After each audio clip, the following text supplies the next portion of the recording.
So Kenny, I think just up top, you and I, we need to introduce ourselves to any new listeners, because I think that Aliens is going to bring out a whole bunch of new people, right? And new listeners are going to be coming out of the walls, so to speak, because this is a big movie. I see what you did there, but yes, it is a big movie. You're correct. So I think let's dispense with introductions now. Who are you? I am horizontally bisected android Kenny. Gross. And I am, did I already forget what I was? I did forget what I was. Shit. I am actually an okay guy, Hallstrom. And this is Crew Expendable, and we are just a gang of bad hombres eating our way through the cornbread, I think, of the Alien franchise. Love it. Yes. Flawless. Now, normally, Kenny, because we're on the same spaceship, you and I are in the same location recording this, right? Mm-hmm. Again, we are on the USCSS podcast, formerly the Sulaco. Just reminding the new listeners, we are in space. We do broadcast this live, and we open the windows and put the speakers out so people around us can hear. But all those jerks back on Earth have to wait until the feed reaches them and then download it. So this is a live show. But today, I'm kind of exploring some different areas of the USCSS podcast. This is a big ship, right? And you and I, we haven't been everywhere. Yeah, there's a lot of places on this ship that we have not been to before. That is correct. Right. What was that? Clang, clang. Kenny, I think someone's here. Maybe you should go investigate then. Is there something on the ship? Sure. Investigating suspicious noises is never a mistake in this franchise, is it? That is correct. It always works out great. Okay, I'm going to go. All right, it sounds like they're coming from over here. I'm going to walk over.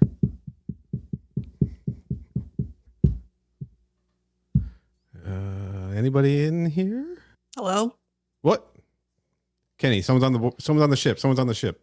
Okay, I don't know what to do in this situation. Figure out something to do quick. Go. Hi. Oh, it's you. What do you mean? I know you too. What? Who are you? I'm Environmental Systems Engineer Caryssa. Environmental Systems Engineer Caryssa. How did you get on our ship? I've been here the whole time. The whole time? I mean, well, to be fair, as we said earlier, there are parts of the ship we haven't explored yet. Yeah, it's a big ship, but you know who we are. Yeah. Have you been listening to the show? It's hard to miss when you're blasting it out the windows. That's true. How'd you end up here on the USCSS podcast? Well, who do you think's been keeping all your life support going? You know what? Thank God. That's fair. Fair point. Fair enough. The two of us are not prepared to pilot anything really, but especially a multi-million-dollar military spacecraft. So I am woefully underqualified for that task. Yes, that is correct. Whoa. What? So you're not piloting the ship? No, it's just kind of, I mean, we go up and we just kind of mash the console and it goes where we want it. It's taken us all over the place. It took us to like LV-178. It took us to where Sevastopol station used to be. It's just made like a big loop though. And we're like coming back around LV-426. That was you. That was you the whole time, wasn't it? No. I wish I knew how to fly a ship. No. Okay. Well, welcome aboard, I guess. Yeah, welcome aboard, I suppose. Even though apparently you've been here the whole time. Yeah, no one ever thinks about where the water comes from or where it goes. Yeah, I certainly didn't. I thought it was like a computer, like just a computer did it. Well, it's not. Thank you for your service, Environmental Engineer Caryssa, was it? Yeah, let's go with that. Good bit, everybody. Kenny, we have another guest on the show. So we do. Yeah. So what are we talking about today? Oh, you know what? We should ask. Caryssa, do you want to be on the podcast? I know you've been listening, not by choice, by force, for several months now, it sounds like. Do you want to be on the show with us? I think everything's looking pretty good here, and yeah, I could use the social interaction. Sure, you've been down here in the dark this whole time. You can come. You can like hang out in like the break room if you want. You don't need to stay in this closet. Where's the break room? All right, let's go. It's this way. I really hope that sound effect's coming through. It is. Don't worry. Okay. All right. Here. Now we're in the break room. We ran really, really fast. All right. So if I'm being completely honest here, I've only been able to hear up to the Alien episode. Okay, that's fine. So, and I thought that was a good place for me to stop because I really, really care about that next movie. Yeah, we're going to talk today about 1986's Aliens. This is a big entry in the franchise. Sorry. You good? Yeah, I'm good. It just the way you said that 1986 just really made me laugh. Yeah. Well, how would you say it? I just wouldn't have put the pause there is all. 1986 it just sounds funny. I don't know, whatever. We're going to talk about the 1986 James Cameron film Aliens. Is that better? Flawless. Okay. We're not editing that. Kenny, I got to tell you, I'm looking at something really cool here that that engineer Caryssa had in her pack. Mm-hmm.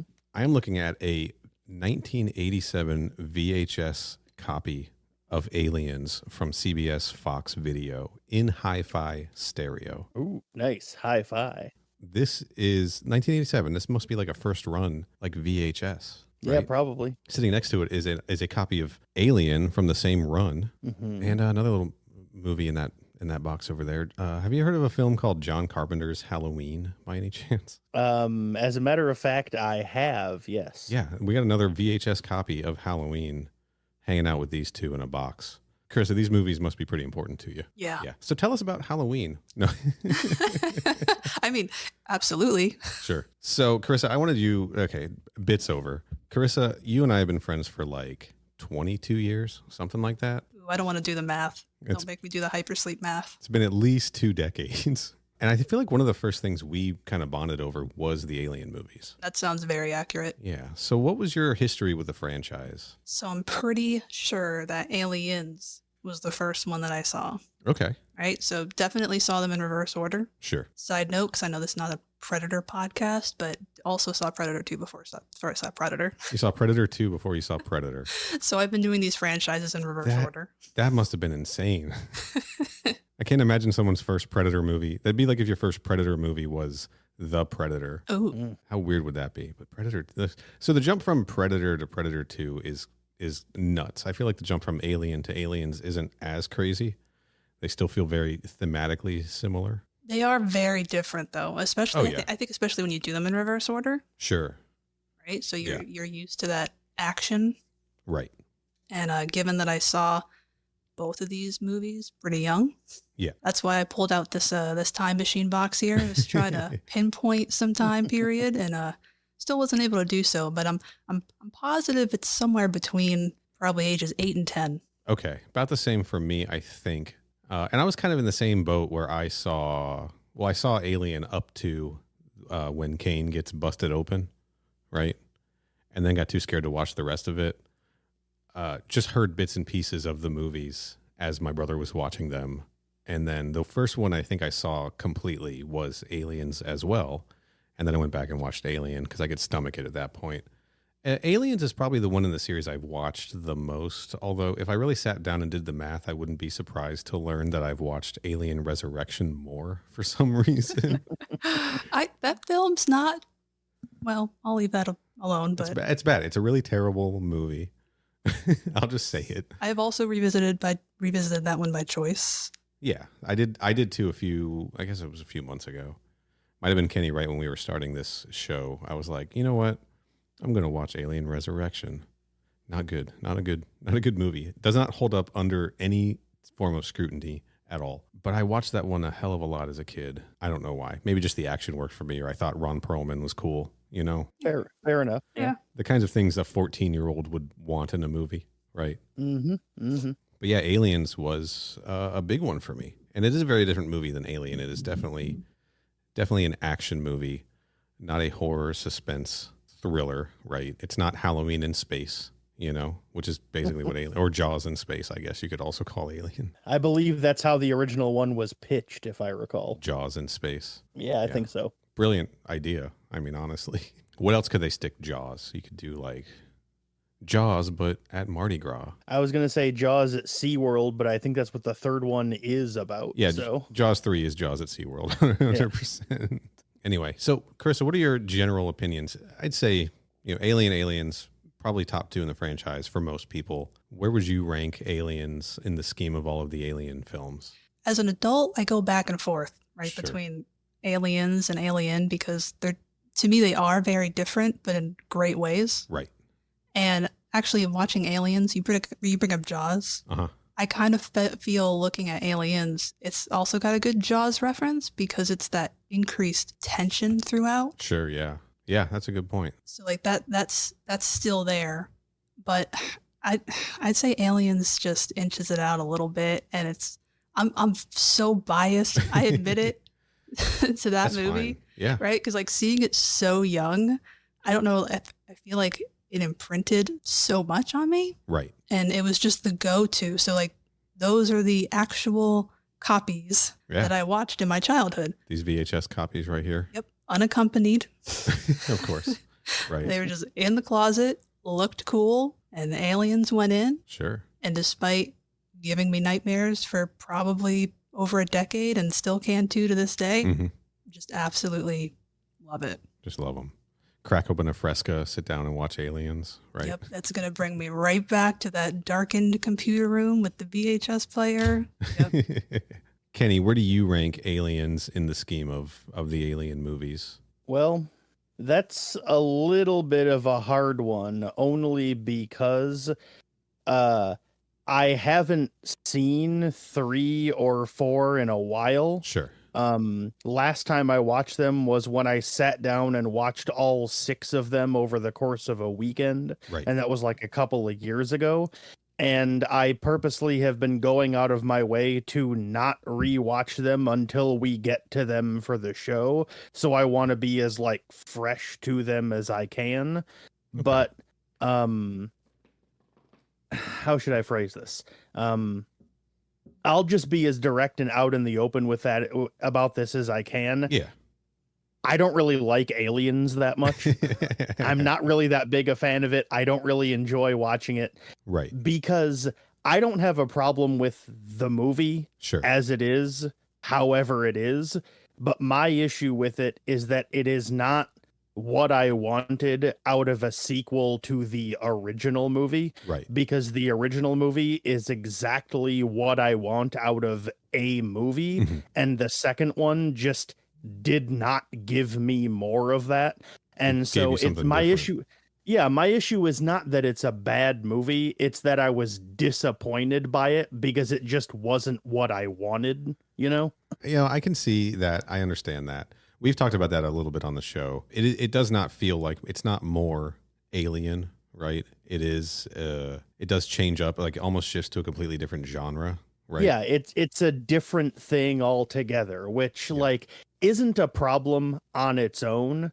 The reason it's a problem for me is because, as I've gone on record on the show before, I'm not a huge fan of action movies. Right. So the fact that they took my favorite thing and then turned it into another thing that I don't really care about that much is the reason why this is a movie I ultimately don't really go back to. Okay. You know? And that does feel a little bit like it's a James Cameron thing, right? Because it certainly is. He did, obviously, Terminator, low budget, right? It's Halloween again, it's a guy stalking a woman, or you know. Terminator, the Terminator is absolutely a horror movie. Right. None of the rest of them are. Terminator 2, well, some of them are kind of like horrifying, but not in like the good way.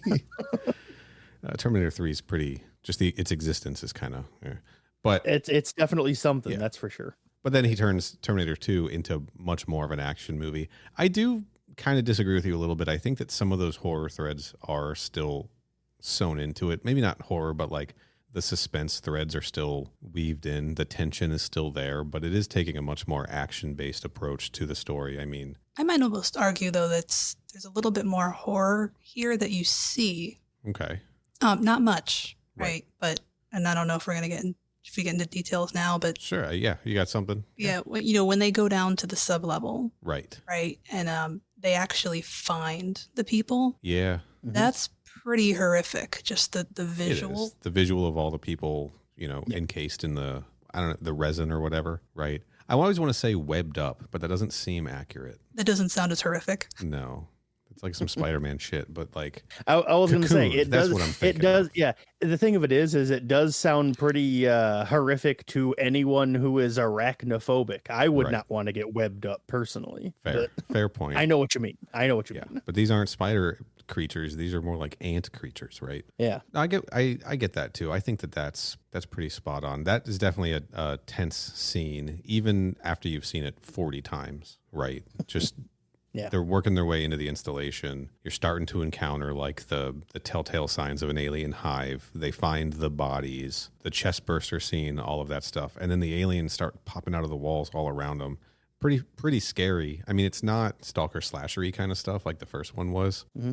Like the horrors and the futility of it all, almost, right? I mean, there are some other parts of Aliens that also scratches a similar itch to the first one. Yeah. Like when, I don't remember who it is, it's Hicks maybe, looks up above the ceiling tiles and he doesn't see anything and then shines the light over and you just see that whole horde of Xenos. Yes. Like the sudden reveal of that works really well for me.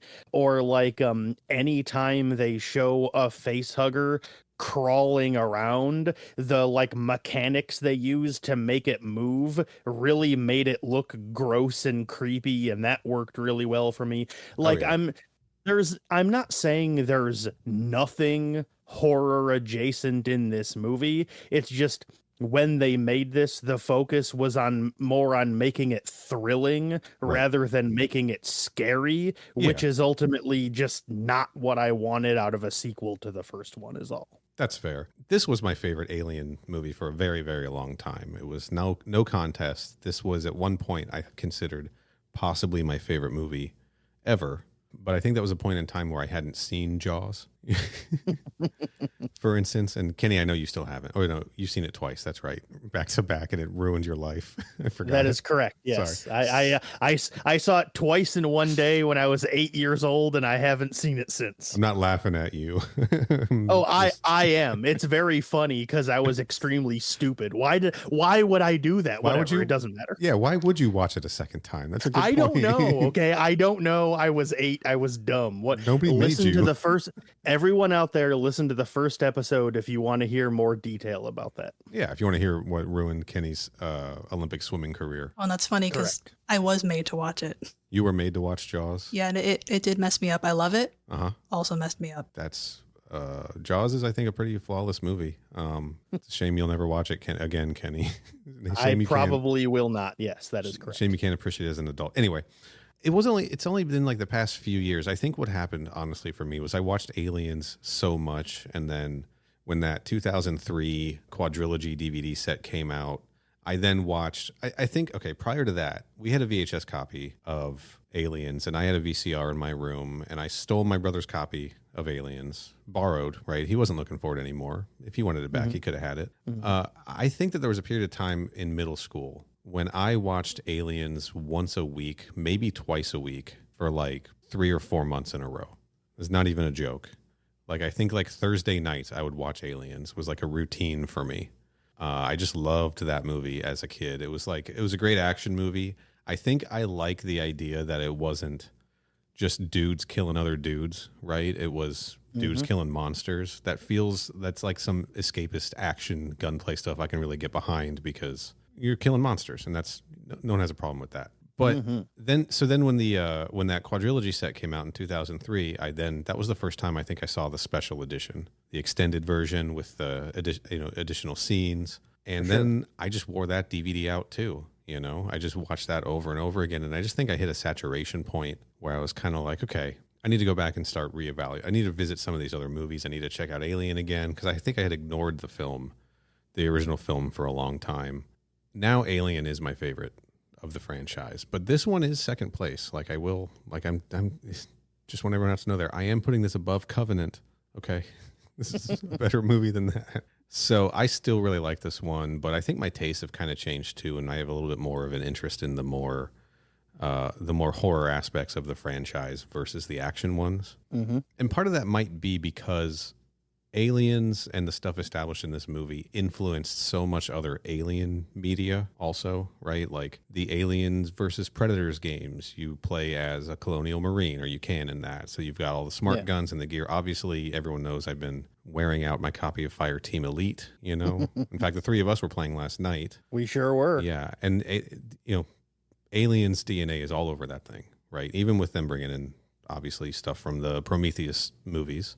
Like, yeah, your colonial marines in that. You can put the little audio sticker on your smart gun, you know, like, so it's just permeated so much of the franchise. It's hard to escape from. And I'm kind of wondering if maybe that's why also I started leaning more into Alien, the original, because it didn't feel as overexposed. Like the only thing we have out there that feels like Alien is Alien Isolation. Right. But then we've got not too many. We got a lot of stuff that feels like Aliens. Oh, yeah. I mean, Aliens with an S on its own by itself, like, is an entire separate, like, sub franchise of the franchise. It really is. Like, even when they do the books, certain ones will be Aliens books and certain ones will be Alien books. Right. And it's almost like, well, are we going for a more action-y tone, or are we going for a more, you know, horror tone? It's almost like they pick and choose based on that. But I do love this movie. I think I watched it a couple months ago, Kenny, and I was like, hey man, Aliens is still really good. And that's when the first time you told me, like, yeah, I'm not super into it. And I was like, okay, fair. I see your points.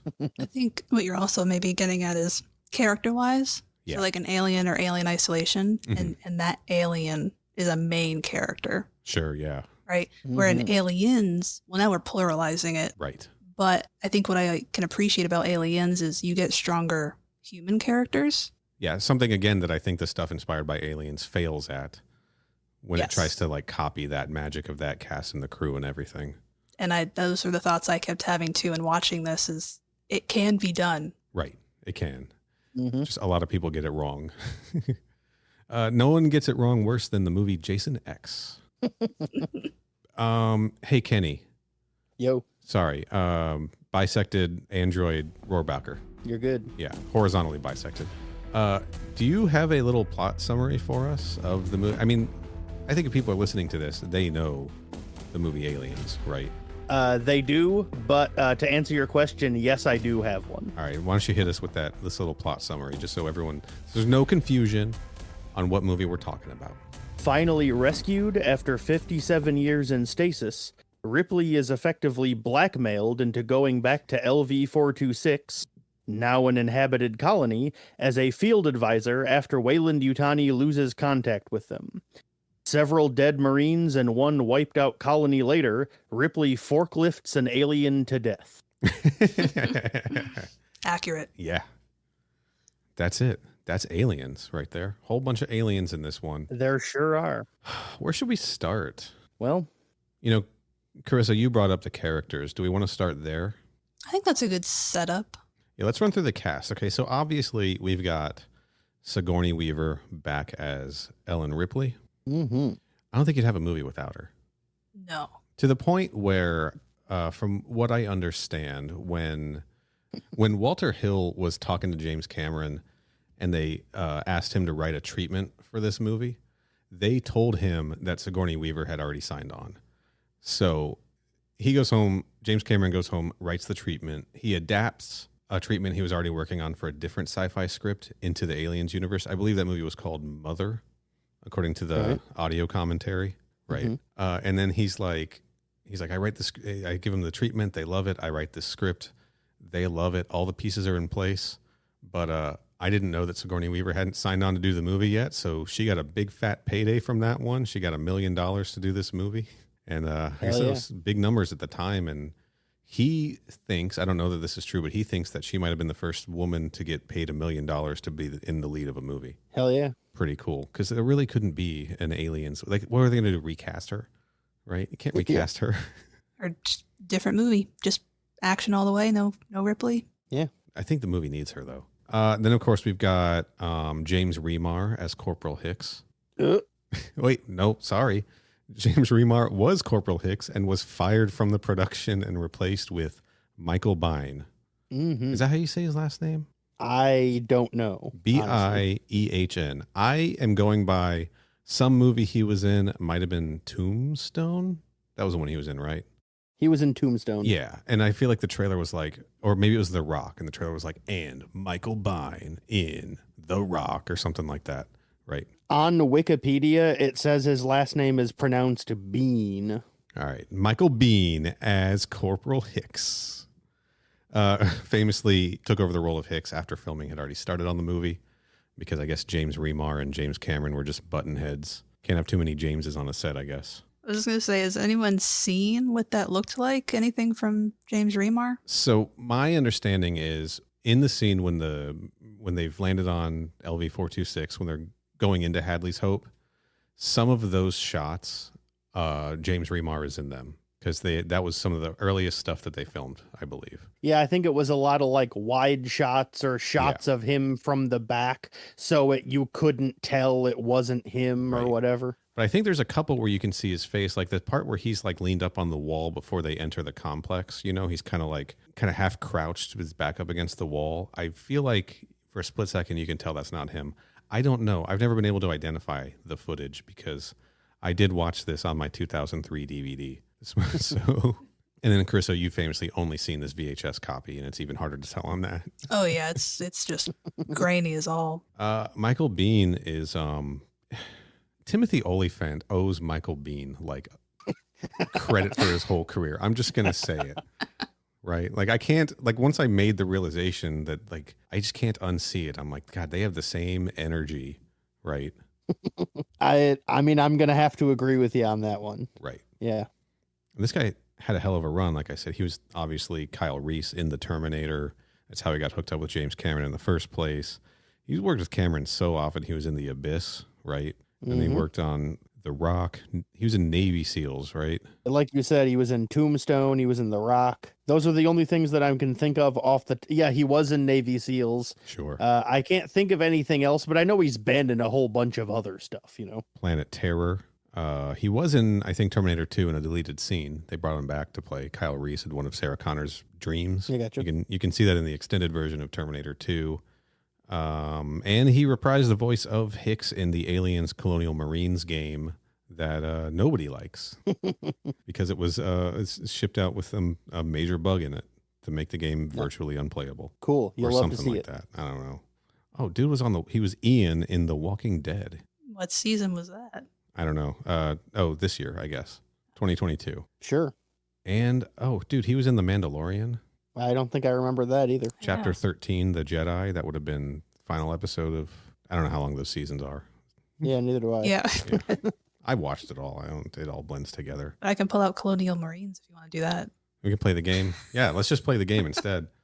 And then he also revises Corporal Hicks in the Audible adaptation of the William Gibson Alien 3 script. So nice. Love to see it. Love him. Steals the show, right? Like he's a popular character for a reason. He's pretty fucking cool.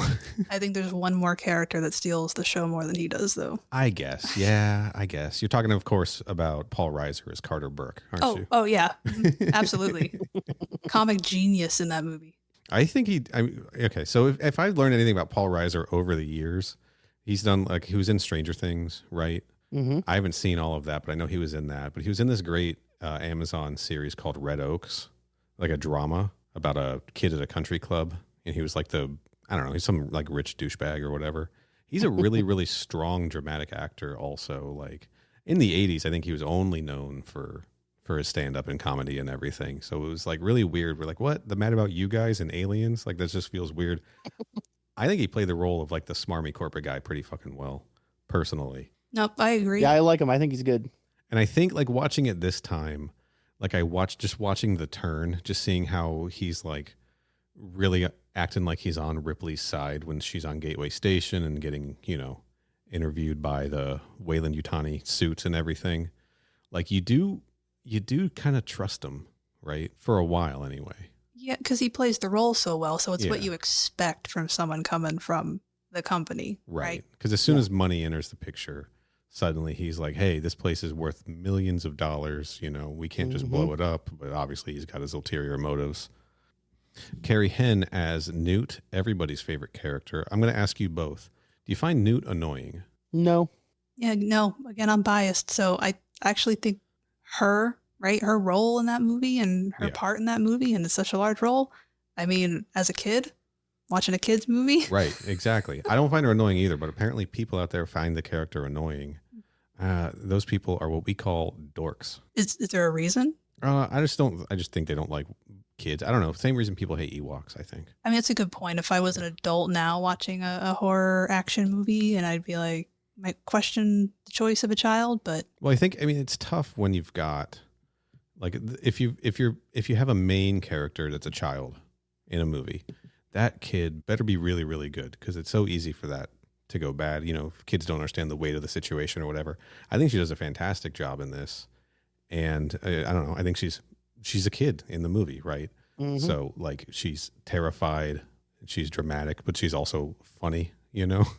Yes, like, yes. And she knows her shit. Like she's the reason they all survive. Like, or not all of, obviously they don't all survive, but she's the reason a lot of them survive, because she's able to like take them through the station, through the vents and everything. I like the character. I'm a big Newt fan. Yeah. And she not only, right, it's easy for people to say, oh, Ripley and Newt get along, know, great. That makes sense. Yeah. But you do feel, the others actually corral around her as well. They, right. She becomes another member of the unit. Yeah, she does. There's this moment I noticed today. I've seen it before, of course, but it's when they're looking at the schematics for the plant, and she's like you see her just kind of behind them trying to peek in and look and everything, and the camera zooms back and you just see her you just see like Hicks on the side of, and he just gets bumped and looks down, and he just picks her up and puts her on the table so she can see also. I don't know. It's just a good moment. Made me love Hicks even more too. All right. We've got Lance Henriksen as Bishop, our second synthetic in the Alien movies in release order, right? We've officially got our B, We sure do. He's a Hyperdyne Systems android, which just feels so James Cameron-y because it's almost Cyberdyne, Almost. Dude's got like 6 ideas. That is correct, yes. But I'm fine with it. He's good at executing them, so I'm not going to like talk some shit about James Cameron. But nice for them to not repeat the evil android thing, Yeah, I think that would have been lame if they had done that. I would have enjoyed that a lot less. Lance Henriksen also worked with James Cameron in The Terminator, and of course was in Alien versus Predator, which you have seen by now, Kenny, right? I have, yes. Yeah. So he is one of, I think, only 2 actors who has been killed on screen by an alien, a Predator, and a Terminator. Mm-hmm. Because I know he doesn't die in this, but he dies in this, right? He's an android. He gets broken in half. And if you were my 8 to 10-year-old self, you would not realize that was an android and think he was absolutely dead. Holy shit. Yeah, I don't think he survives that, right? Like, obviously he doesn't survive in Alien 3. Oh, so then that counts. Yeah. Another actor who has been killed by an alien, Predator, and a Terminator. And I guess the real showstopper of the movie is Bill Paxton as Private Hudson. Just so good. He's so good in this. It felt like that was a question. Yes. No. Yeah, he's excellent in this, right? He's so much fun.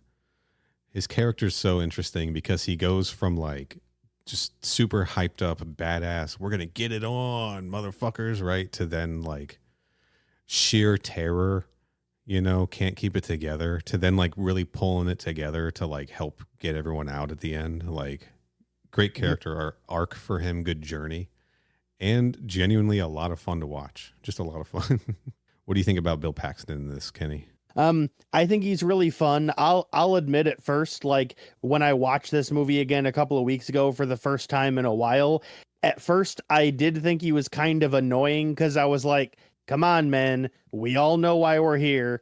And then after a while I realized, wait a minute, they kind of don't really know why they're here, sort of. No, they don't. They didn't have any idea, Yeah, like at first I was like, I don't know why you're freaking out so much when you're fighting xenomorphs. Then I remembered that, oh yeah, that's because they weren't told they were going to be fighting xenomorphs. Right. Oh yeah, whoops. Yeah, so they had that conversation when they're all in the lineup, and they're like, is this a stand-up fight, sir, or another bug hunt, right? And I learned from the Gibson Alien 3 what the idea of a bug hunt is. And they would send in the Marines to kind of just clear out indigenous life on planets for colonization, right? Any predatory species or anything like that. So they're like, all right, we're just going to get dropped off on this planet and we're going to have to shoot a bunch of like space bears or whatever, you know? Yeah. And no wonder they're not too excited about that, right? They were not expecting this. You haven't encountered anything. They certainly weren't. Haven't encountered anything like this in space before. So, yeah, I get it. I get why he's scared. He thought he was going like basically on a weird hunting trip, you know? Mm-hmm. Yeah. Love Bill Paxton in this movie. Rest in peace, Bill Paxton. Mm-hmm. All right, we got two more of our main party here. We've got William Hope as Lieutenant Gorman, right? The new CO, kind of in charge of the unit. Mm-hmm. And then we've got Jeanette Goldstein as Private Vasquez. Another awesome character and an awesome performance. I do feel like they probably should have cast a Latina actor in this role, right? Yes, that is correct. Yes. It was 1986. I can't even say it's not like a stereotypical character, right? Because she's like the brassy badass, you know? Mm-hmm. But still, she does a great job, and the character is really fantastic. It's a little bit of like, I guess you get a pass, you know? 1986, you get a pass for this one because you didn't seem to be like, you weren't being disrespectful to the culture or anything. It didn't seem that important to her identity as a character either, though. So it's just an interesting choice. It didn't. There was only one thing that made me kind of question, though, when you talk about that. Yeah. Right? When they're all doing the lineup, you know, getting the debriefing. Sure. And, you know, Hudson, everyone's favorite character, makes that line about, you know, calling up illegal aliens. And that did make me go, wait, in the future? Yeah, right. This is space, dude. Yeah, like, right? Yeah, that did feel, some of the writing in this does, I mean, even just based on how the Alien franchise got expanded after this one, does feel a little weird. Like there's that line that Private Frost says, Rico Ross says about, wouldn't mind getting some of that Arcturian poontang. Right. This is like the 5th episode you've quoted that line in. Yes. You know, he takes credit for ad-libbing that on set. He's like, that wasn't in the script. That was all me. And I'm like, all right, good for you. Cool, man. That's awesome. Cool. Rico Ross. Could... Big thumbs up on that one. Good work. So I think I'm just trying to say, like, when I rewatch it, and I'm sure there's people who are going to disagree, there's not a whole lot that makes me feel like it's too dated. But those are kind of two instances that kind of feel that way. Those two lines are a little, And then, of course, hey, Vasquez, have you ever been mistaken for a man? No, have you? Like, she had a good comeback with that one. That was, again, a Hudson talking shit, you know? But, some questionable stuff in this for sure. I do think Jeanette Goldstein did a great job, and Vasquez is a very popular character. Mm-hmm. And she was interesting. I liked that she seemed to have... Like it's kind of played as a friendship, but you hear them like her and Drake, the two heavy gunners, you know? Yeah. That they're like you hear them say things just off, like just slightly like you ready to do this, baby? Like it seems like they're like romantically involved or maybe just sleeping together or something. Yeah, maybe. And then like when he kind of doesn't make it into the APC, like she's like real torn up and angry about it. I like that there's this like subplot of her and Drake that never gets directly addressed. It's just kind of happening in the background. Mm-hmm. And again, I think that she played the role very, very well. She worked with Cameron again in Terminator 2. She was John Connor's foster mother in that. It's a pretty small, smaller role. And I believe now she owns like a lingerie company or something. She does, yes. She came up on Twitter when Corey and I were recording the podcast, and he informed me all about it. So. All right. So that's our main kind of gang, right? We've got, I'm going to call him the fodder. Go right ahead and call them that. I will not mind. Al Matthews, Sergeant Apone, a classic character, always chomping that cigar, and we love him. Mm-hmm. Private Drake, the other heavy gunner. I guess we'd call him, would he be a demolisher? Would you say he's a demolisher? That would be his class? Yeah, probably. I mean, are there 2 or 3 classes that use the heavy weapons? There's 2. There's only the 2, so yeah. Yeah, I don't think he had the laser cannon. I don't think he's a Lancer. Yeah. Rico Ross as Private Frost. Colette Hiller as Corporal Pharaoh. She's the one flying the dropship. Again, classic. Like I play StarCraft. They modeled the Terran dropship pilots off of her. Like they look like her in their little character portrait. And when they're shipping them around, they're saying things like, in the pipe 5x5 and prepare for some chop. So like I have those lines embedded in my head. Thanks to Colette Hiller. Daniel Cash as Spunkmeyer. He's the one who informed Rico Ross that the Arcturian he had was male, But of course, it doesn't matter when it's Arcturian. That's right. Some hope for the future there. Cynthia Dale Scott as Corporal Dietrich, Tip Tipping as Private Crow, Trevor Steedman as Private Wierzbowski, who every time I hear Hicks shouting for Wierzbowski, I think he's saying, "Where is Bowski?" Thank you. It's not just me. Where's Bowski? Until Same. But then you see his camera footage and it says "Where's Bowski?" I was like, okay, all right. And then we've got two of the corporate suits here in the main cast. Valerie Colgan as the ECA rep. She's the one really grilling Ripley about her description of the alien creature and making her feel bad about it. Right. And Paul Maxwell as Van Leeuwen. What an asshole. Hate that guy. Oh, really? We Hate that guy. We can discuss that because it seems like he's got his business base, but then he kind of opened up and is. Yeah. He's like, he's like, we know this is work, but we can have fun. We call them shake and bake colonies, you know? He's like, but by the way, you're on the hook for millions of dollars. That's it for the cast. Of course, this movie was directed by James Cameron. Story and screenplay by James Cameron and David Giler.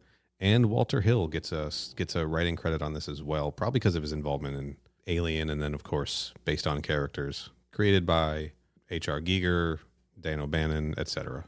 So that's the gang.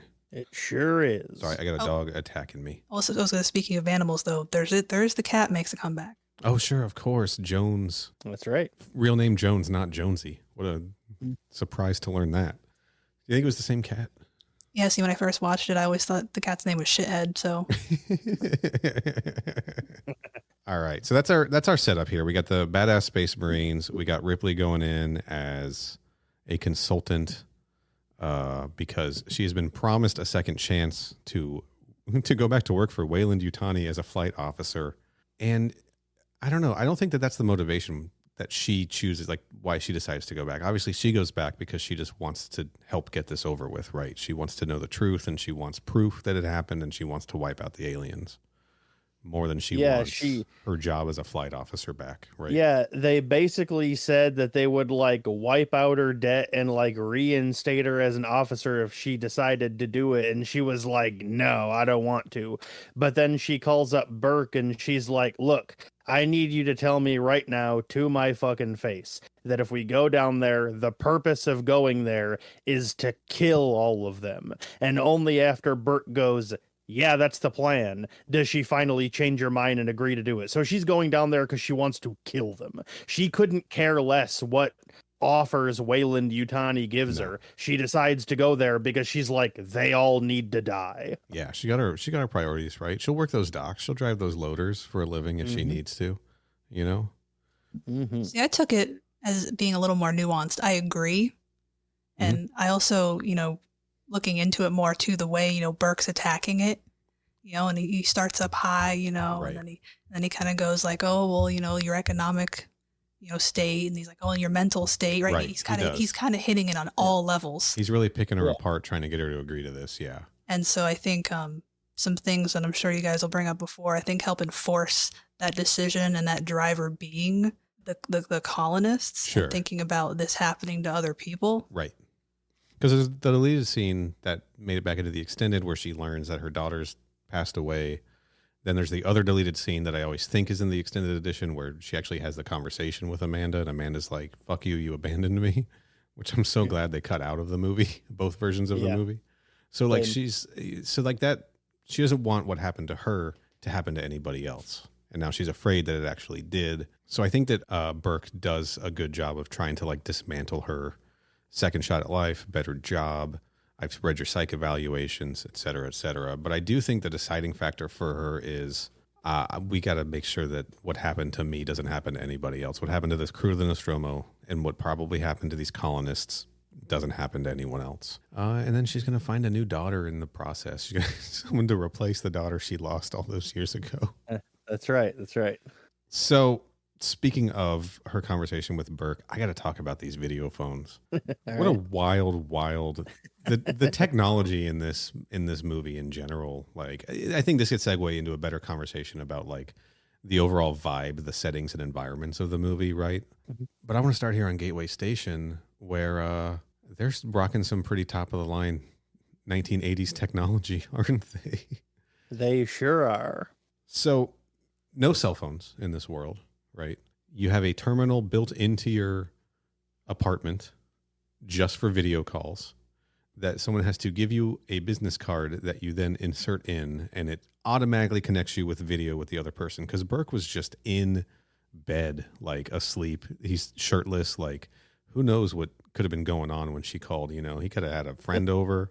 We don't know. Oh, so you're saying you don't actually accept the call? You're saying it just goes through? That seems to be what happened. Is it just popped on with video? Like, there's no option to be like, would you like to turn video on, like we have on, you know, everything? Oh, I took it as he just reached over and was just, hello. Yeah, you could be right, but just wild technology. I like it. Like, don't get me wrong, I'm into it. I like that the technology in this obviously doesn't feel futuristic to us now, but it does feel like an evolution, a 57-year jump from the technology we saw in Alien. I like when the in-universe technology feels kind of consistent versus like what Prometheus did, where the whole ship was designed by Apple or something, you know? See, and I was hoping we could talk about that because I actually like this technology and I think it makes sense. And I don't like the sterile future, right? Because when you're having things have to last as long as they do, right, and do what they do and be able to have people on board who can fix things, yes. You know, maybe like, you know, this ship here, you know. Okay, all right. She's roasting us about the podcast, about the state of our spaceship, Kenny.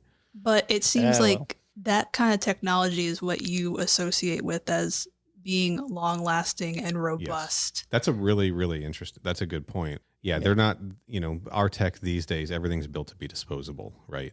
Mm-hmm. Well, like NASA's not building shit to be disposable on the space station or on their shuttles, are they? Like, yeah. So it does feel like it does feel like an evolution of that. And I'm into that too.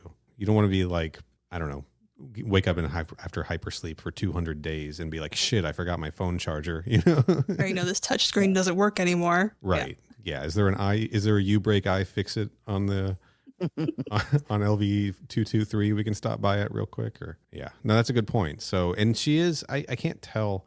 I believe the idea is Ripley is on Gateway Station. She's back there. She's not on Earth. So yeah, she's on a space station, and that makes sense that they wouldn't be having a lot of disposable tech up there. Yeah, for sure. Yeah.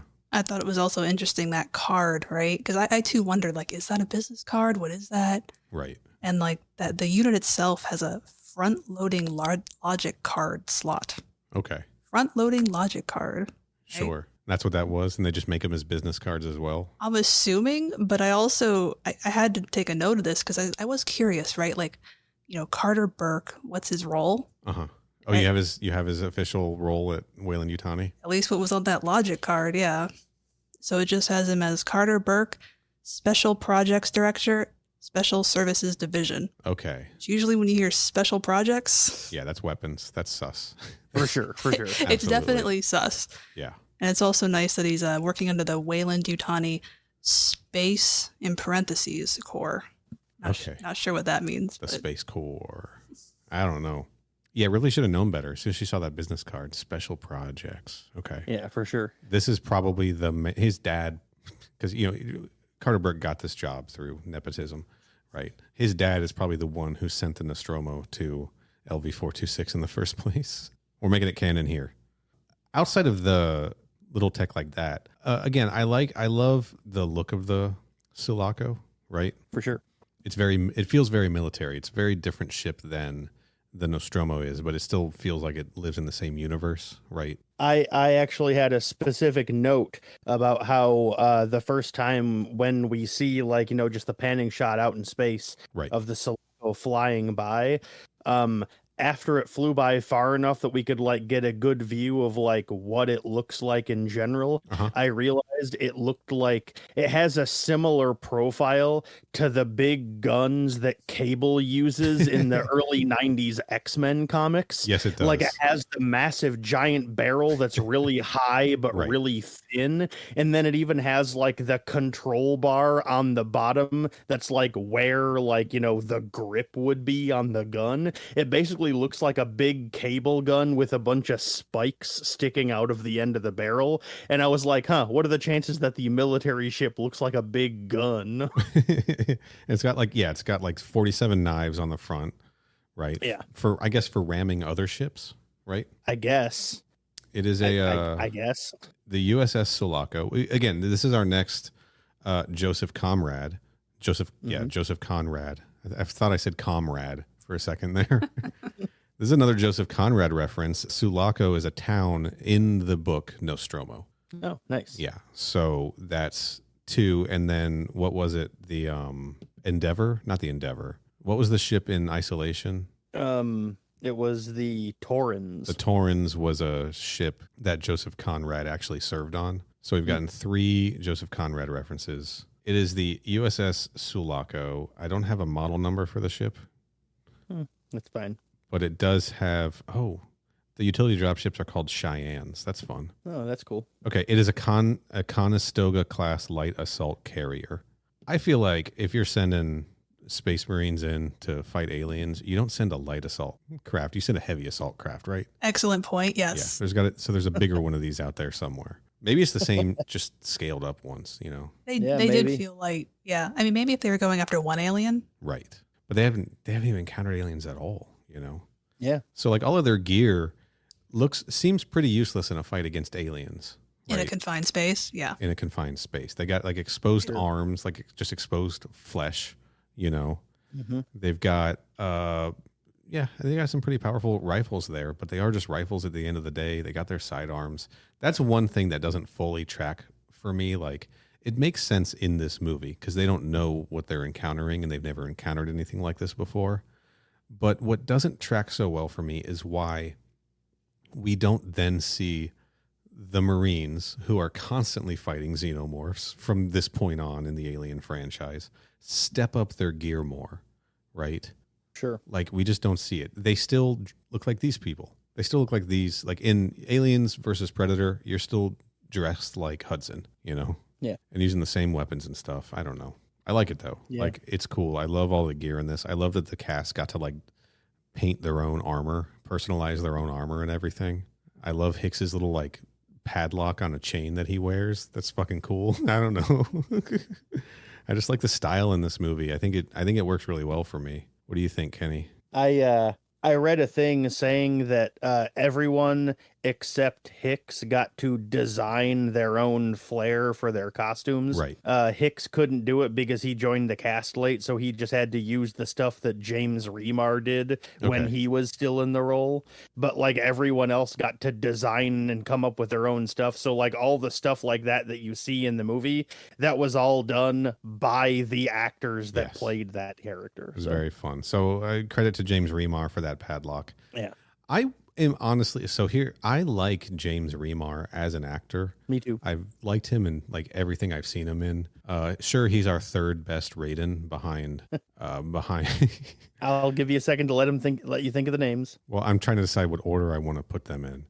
Behind Jeff Meek and Christopher Lambert. There we go. I fucking knew that was the order you were going to put him in. Yeah, I didn't know if I could really commit to it, but at the end of the day, I have to. Let's see what else. I haven't seen him in that much stuff though. Like, he was good. I mean, he was fine in that movie. Had bigger problems than James Remar's Raiden, obviously. It sure did. Mortal Kombat Annihilation, but I liked him in. He had a pretty extended role in Sex and the City. Any Sex and the City fans in on the ship? Just me. Not me. I wouldn't even call myself a fan, honestly, but he was good on that show. And then any Girl Next Door fans on the ship? No, just me. I've seen it. He was good in that too, as the sleazy porn producer. So I'd actually be interested in seeing James Remar's version of Hicks. I don't think it would be the same. Like, I think Michael Biehn has like a softness to him. James Remar's got that voice, I don't think he sure does. He'd be the loudest one in the room, and that's not Hicks's style. Yeah. Anyway, he designed some good armor in any case. I should point out, because I guess you decided to skip over it entirely. He's most famous for being in The Warriors. Hello. Of course, the fucking Warriors. Yeah, I have that on DVD. I've seen that movie. That movie rules. Times. It is so good. I love it. It rules. But anyway, yeah, that's probably what got him cast in this. Honestly, that was only a few years before. Yeah, I can't believe. I think it was 79. I believe this is an Aliens podcast, and I don't talk about the Warriors, and I bring up Sex and the City and the Girl Next Door. Yeah, for sure. Tell me You about guys it. want to talk about Sabrina the Teenage Witch for half an hour? I got a half hour's worth of material on that show. I mean, yeah, you definitely could. That's for sure. All right, so let's move on in terms of settings and environments. We got to talk about Hadley's Hope, what we see of it. We got to talk about LV-426, renamed Acheron, although I don't think they ever say that in this version of the movie. They do not. Yeah, and I don't even think we see the Hadley's Hope sign, do we, in the theatrical cut? I don't think so. I don't recall. But that doesn't necessarily mean I'm not just misremembering. Right. I mean, they filmed that stuff. It just didn't make it into theatrical cut. So at this point, the colony, there wasn't like a retcon to rename it, all that stuff. That stuff was already in the script. Yeah. Man, iconic setting, honestly. The broken down installation, water pipes leaking everywhere, just the rain as the Marines are entering, into the complex from both ends, right? The south exit and I think the north exit. See, that I never followed that well. So yeah. Two teams, two squads entering. Love it. I just love the way all of that stuff looks. And again, it looks very utilitarian in that same way that like the spaceship and space station technology does, of like Van Leeuwen said, it's a shake and bake colony, right? It's just set up to serve a purpose of making the planet inhabitable, Yeah. With a bar. Well, you got to have a bar. That's right. That's a necessity. This is another thing that is just all over StarCraft. On the maps where there are colonies, like it all looks like this, like right down to little places that say bar, like tiles that say bar on it and stuff like that. Just this, I can't stress how influential this set seemed to be to other like sci-fi and military sci-fi based stuff. You got any thoughts about the setting or anything, Kenny? I mean, not really. It's like, especially in the early parts when they're like, first going in and making their way through, I seem to remember, maybe I'm remembering it way wrong because you two have seen this movie way, way more many times than I have. But I seem to vaguely recall thinking to myself while they're moving through, like to just check everything out, that they're not really passing through very many areas that were intended for like regular public use.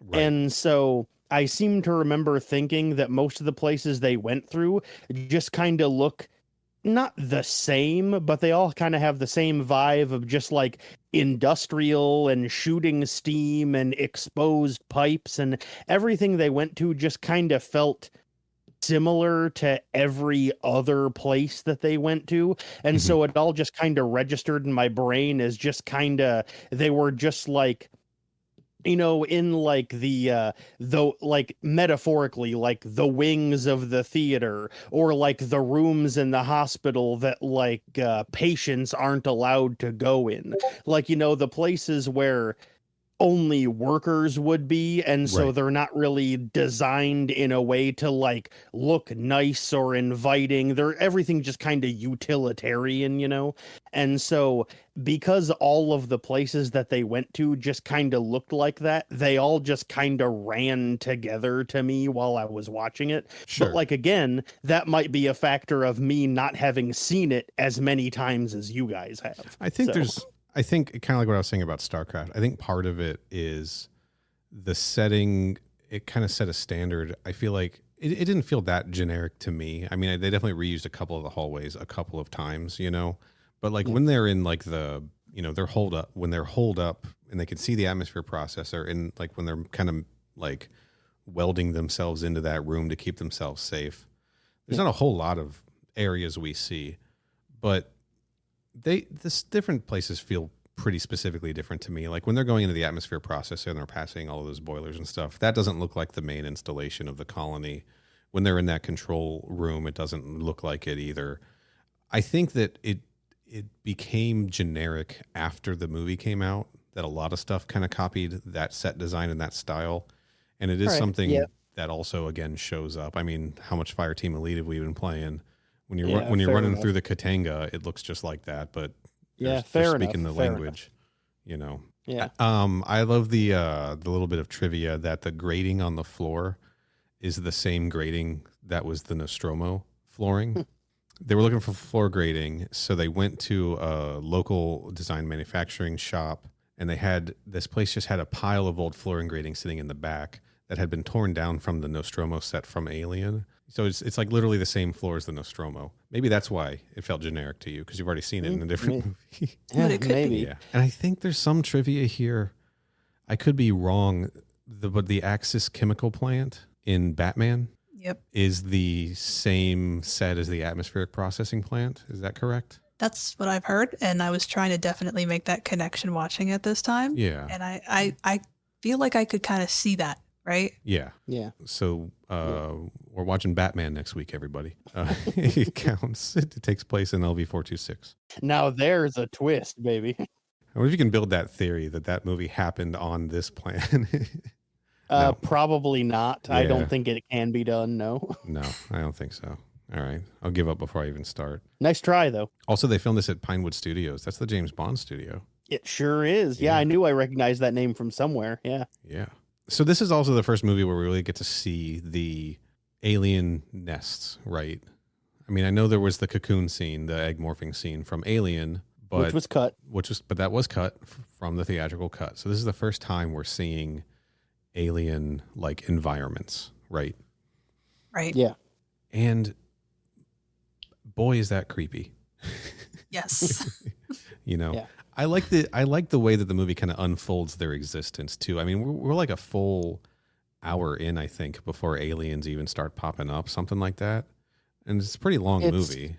I actually have in my notes written down. Yeah.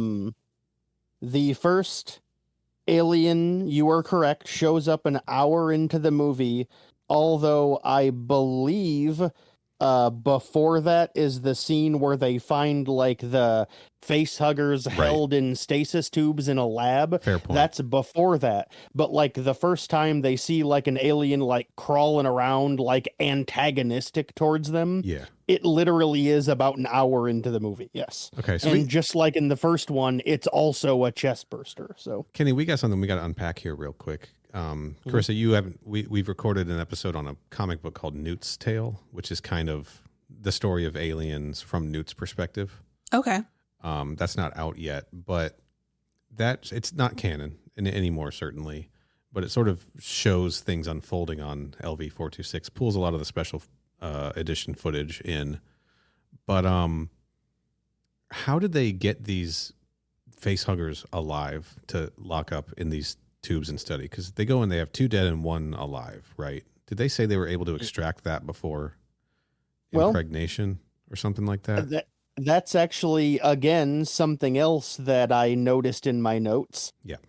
During the scene where they come across the huggers in the stasis tube, when I believe it's like Bishop is the one that's like going through the lab notes and everything. Sure. And they comment that they successfully removed a face hugger from they successfully surgically removed a face hugger from someone before the face hugger managed to implant an embryo in the guy. Right. And the guy died, but the face hugger survived. And presumably that's where they got these 2 that were in the stasis tubes, I'm assuming. Yeah, they had 2 living ones.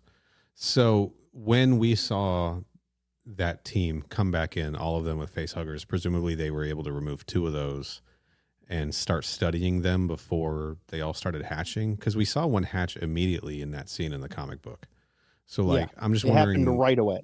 And then we cut to not too far after that when they're all holding up. I'm just trying to see how that fits in the timeline. It's always kind of bothered me. It makes me wonder, and I don't know. I just don't know. It would make almost more sense if they had somehow secretly recovered some eggs or something in a different, like on a different trip out to the derelict. And they were like hiding them from the colonists and everything. But we never see that though.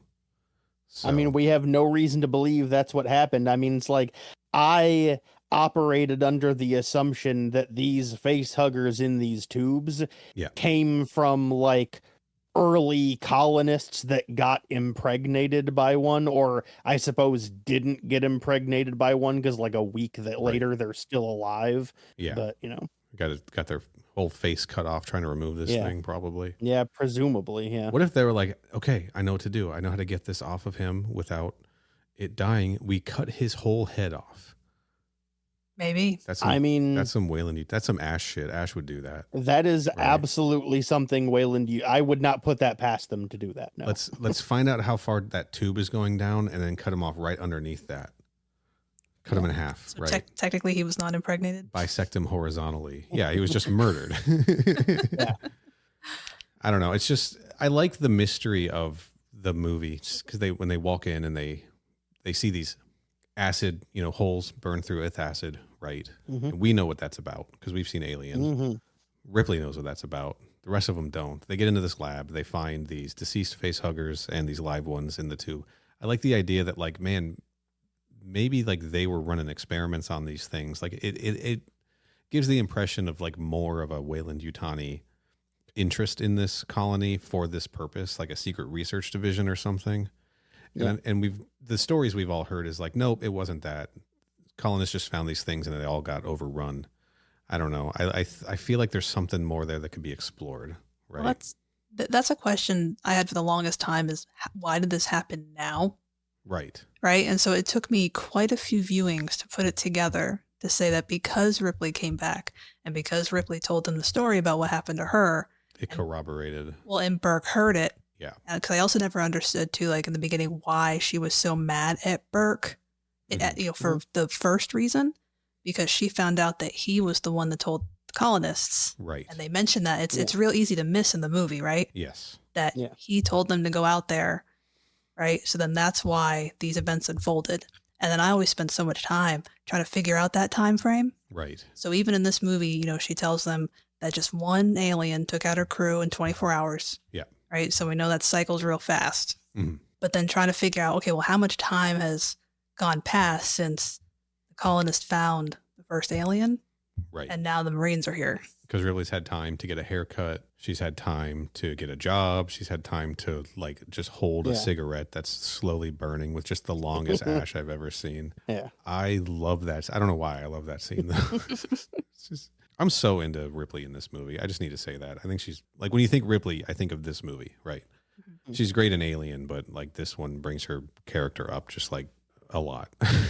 And believably. Yeah. Like believably. And believably. It feels like a believable evolution of the character, I want to talk about her a little bit more in a little bit, but but I like the way we're seeing acid burns in the grating. We're seeing face huggers in the test tube. They find the colonists. They're all in one location in the atmosphere plant. I could see the Marines being like, are they just holed up there for safety? We don't really know, but we got to go check it out. We still have a job to do. They start running, not running. They start casually walking into this nest with their guns raised. Let's be clear.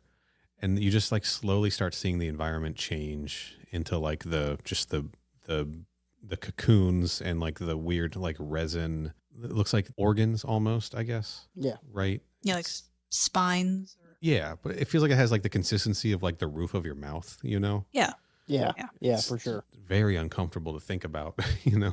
And the humidity and everything climbing as they find this. I really like the way that the environment changes. I think that the set designs in this movie are just fantastic all around. I think the special effects are great. I love that everything is practical in this. There's like not a hint of CGI, and everything looks like really believable and real. The whole movie's got a great vibe. I got a comment on your humidity comment. Yeah, but it's a dry heat. Oh, absolutely. And that's, I always thought that was a joke. Right. So apparently I did watch the VHS first, but then I put in my Blu-ray, just for comparison's sake. Sure. But in the opening, you had to go buy a Blu-ray player just for that. Exactly. But it cycles through some interesting information while you're, before you hit that play button. Yep. And it gives you the temperature in the processing unit and the humidity. Okay. So temperature was hot, but the humidity was at 13%. And that really messed with my understanding of how that environment feels. Yeah. And I don't want to believe that's true. Yeah, that's weird. Because it does seem very moist in there. Yeah. Yeah. Which is a word people hate that I just said into a microphone. But that also feels much scarier for some reason. Right. And why Florida is scarier to everyone. Uh-huh. Can we talk about Ripley? Yeah. Sure. She's just the fucking best. I'm just going to say it. Like, this is peak Ripley. Like, I think her character's strong in all of these movies. resurrection with an asterisk because it's not really her. You know what I mean? Yeah. But man, just to see her in this go from this movie really made it a point to pick up right where Alien left off for her, despite the existence now of Alien Out of the Shadows, which I guess technically they erased her memory. So yeah, but they sure did. Yeah, still fun, not canon. She just comes in with the right attitude, right? Nobody else is taking this seriously. Obviously, the company wants the specimen, and they're not being upfront about this stuff. The Marines are all just a bunch of tough guy goofballs, you know, and she's like schooling them. She's like, you know, I hope you're right. Yeah. Vasquez, when Vasquez is like, I just need to know one thing, right? Ripley's like, I hope you're right, because just one of these things killed my entire crew.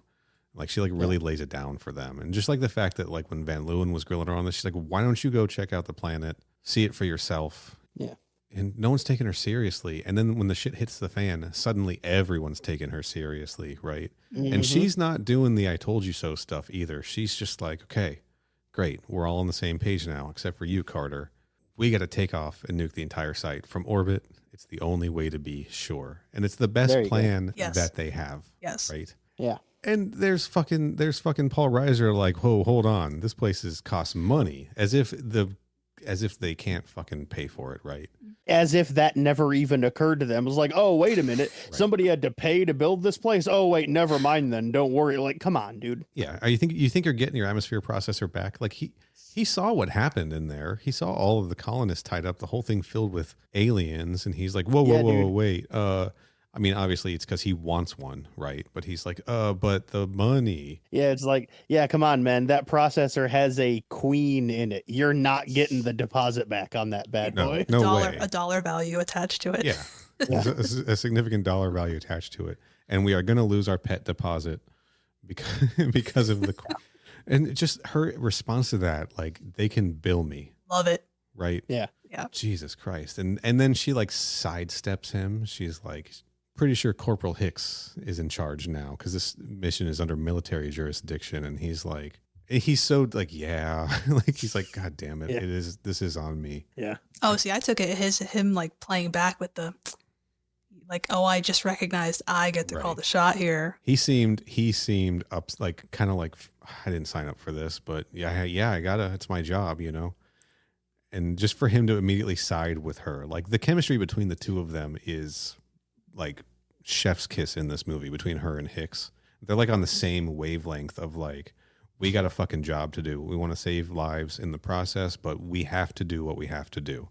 Bottom line, you know, it's just great. It's a great dynamic for him to then just be like, Pharaoh, bring the dropship around. I say we take off, nuke the entire place from orbit. It's the only way to be sure. Just perfect, flawless filmmaking, flawless acting on both parts. I just love it. I love the characters in this movie, you know. Well, and you're there with them, right? You're like, yeah, we're getting out of here. Of course, yes. Get out of here. Who cares about the money? I also love during that scene because, like, you know, Ripley has that line that she says here that you absolutely love to quote. And then Hicks is like, oh, yeah, totally. And then repeats it back to her. And what I love, though, is how after he repeats it back to her, there's an insert shot of Ripley with this look on her face like, yeah, that's right. Yeah. Somebody finally fucking gets it for once. Right. And and again, it doesn't feel like a I told you so. It just really feels like a good. We're in agreement. This guy's on my side, which is not something she's particularly had up to this point. Really. Yeah. She thought she kind of thought, I think, that she had it with Burke because of the way he was, you know, he was pretty charming and saying the right things and everything. But now she knows, like, no, fuck that guy. Right. Hicks is my man. And then I also love the way that she's able to just call out Hudson's bullshit when he's freaking out, you know?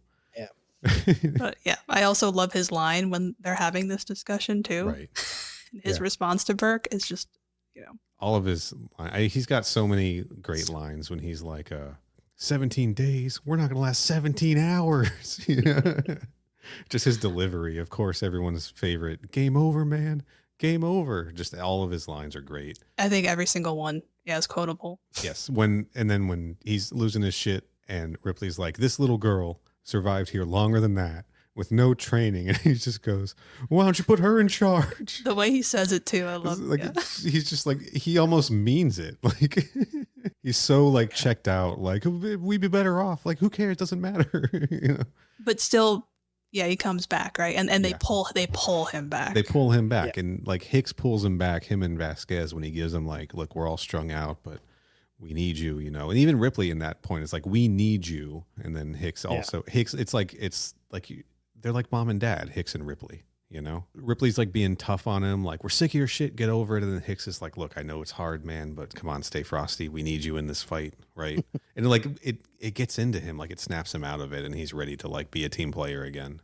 Yeah, it works. It's great. They you know, it really shows why why Hicks rather is like the other main character of the movie, kind of. And Newt also. And Newt. Speaking of, I would like to point out that during that scene, I think it is absolutely adorable how Newt's walking around with a helmet on the whole time. The big helmet, way too, and she turns to him and salutes.